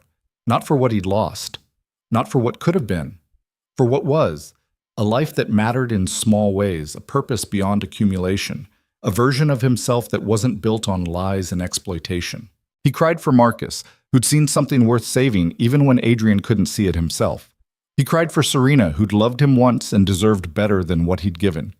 He cried for everyone he'd hurt in his climb to the top and his crash to the bottom. Then he dried his eyes, made coffee, and went to teach his evening class. 5 years after the trial, Adrian was walking through Brooklyn when he passed the community center where it all started. The director who'd hired him had retired. The new director was younger, more energetic, full of ideas about expanding programs and reaching more people. She stopped Adrian in the hallway. I've been thinking, we need someone to run our financial education program full-time, develop curriculum, train other teachers, expand to more neighborhoods. You interested? What's the pay? She told him. It was enough to live on. Not luxurious, but comfortable. Enough to save a little, maybe travel someday. Definitely enough to stop worrying about rent. I'm interested, Adrian said. Good. Because you're the only person I trust with this. You know what it's like to lose everything. You know what it takes to rebuild. That's not something you can teach from a textbook. Adrian took the job. He built a program that reached thousands of people across Brooklyn, then Queens, then all 5 boroughs. He trained dozens of teachers. He created materials that actually helped people navigate the predatory complexity of modern finance. He was good at it, better than he'd ever been at anything else. Because this work wasn't about him. It was about the people he served, the people who needed someone to explain the system without exploiting them. 7 years after the trial, Adrian was featured in a local newspaper article about community education programs. The article mentioned his past briefly, the scandal, the fall, the rebuilding, but focused on his current work. The photograph showed him in a classroom surrounded by students, everyone laughing at something, the image capturing a moment of genuine connection. Serena saw the article. She was back in New York by then, married to the French architect, running a new foundation focused on education rather than just charity. She sent Adrian a note. I saw your article. I'm glad you found your path. You're doing good work. That matters more than anything that came before. Yes. Adrian kept the note in his desk drawer, not as a trophy or a reminder, just as evidence that redemption was possible, that people could change, that forgiveness, even limited forgiveness, was achievable if you were willing to do the work. 10 years after the trial, Adrian stood in front of a new group of students, faces that reminded him of where he'd been, struggling, desperate, trying to understand a world that seemed designed to crush anyone without advantages. Money isn't good or evil, Adrian told them, the same speech he'd given hundreds of times but still meant every word. It's a tool. You can use it to build or destroy, to help or hurt. The choice is always yours, but I'm going to teach you something more important than how to use money. I'm going to teach you why making honest choices, even when they're harder, even when they cost you more in the short term, is the only sustainable path to anything resembling peace. A student raised her hand. Did you learn that from experience? Adrian smiled. Yeah, the hard way, which is why I'm teaching you now, so maybe you can learn the easier way. He taught that class like he taught every class, honestly, thoroughly, with the understanding that every person in that room deserved better than what the system would give them without guidance. He taught them about credit and debt and savings and investment, but mostly, he taught them about consequences, about accountability, about the long-term cost of short-term thinking. He taught them everything he wished he'd known before he destroyed his life. When class ended, Adrian walked out into a Brooklyn evening that smelled like rain and restaurant kitchens and the million small lives happening in this borough of survivors. He walked past buildings full of families eating dinner, past bodegas selling lottery tickets to people who couldn't afford to lose, past everything that made Brooklyn real and hard and beautiful. He walked home to his apartment, nothing fancy, just a one-bedroom with decent light and quiet neighbors, but his, paid for with honest work and careful budgeting. He made dinner, he read a book. He went to bed at a reasonable hour because he had class to teach in the morning. It was an ordinary life. Small, unremarkable, the kind of existence Adrian would have scorned 15 years ago when he measured success in penthouse views and balance sheets. But it was his life. Built from wreckage, earned through consequence and accountability, and the slow, painful work of becoming someone better. Adrian Vale had lost everything: money, status, reputation, marriage, the entire structure of his identity. And in losing everything, he'd finally found something worth keeping. The next morning, he woke up early, made coffee, watched the sun rise over Brooklyn rooftops, got ready for work. Another day of teaching people how not to make his mistakes. Another day of building something that mattered more than wealth or status or any of the things he'd once thought defined success. Another day of being better than he was yesterday. That was enough. That was everything. Adrian grabbed his bag and headed out the door, into another ordinary day in an ordinary life that felt, for the first time in 47 years, like exactly where he was supposed to be. The story of Adrian Vale's spectacular fall and slow redemption wasn't the kind that made headlines anymore. It was quieter than that, more personal, the kind of story that only mattered to the people living it, the students he taught, the families he helped, the community he served. But those were the stories that actually mattered, not the public spectacles or the viral scandals, the small, honest moments of connection and growth and incremental improvement. Adrian had learned that lesson. It had cost him everything. But standing on the other side of his own destruction, he understood that some prices were worth paying if they taught you how to finally live with integrity. He walked down Brooklyn streets toward the community center, toward another day of honest work, toward a future that wouldn't be glamorous or impressive, but would be real. And real, Adrian had learned, was the only thing worth having.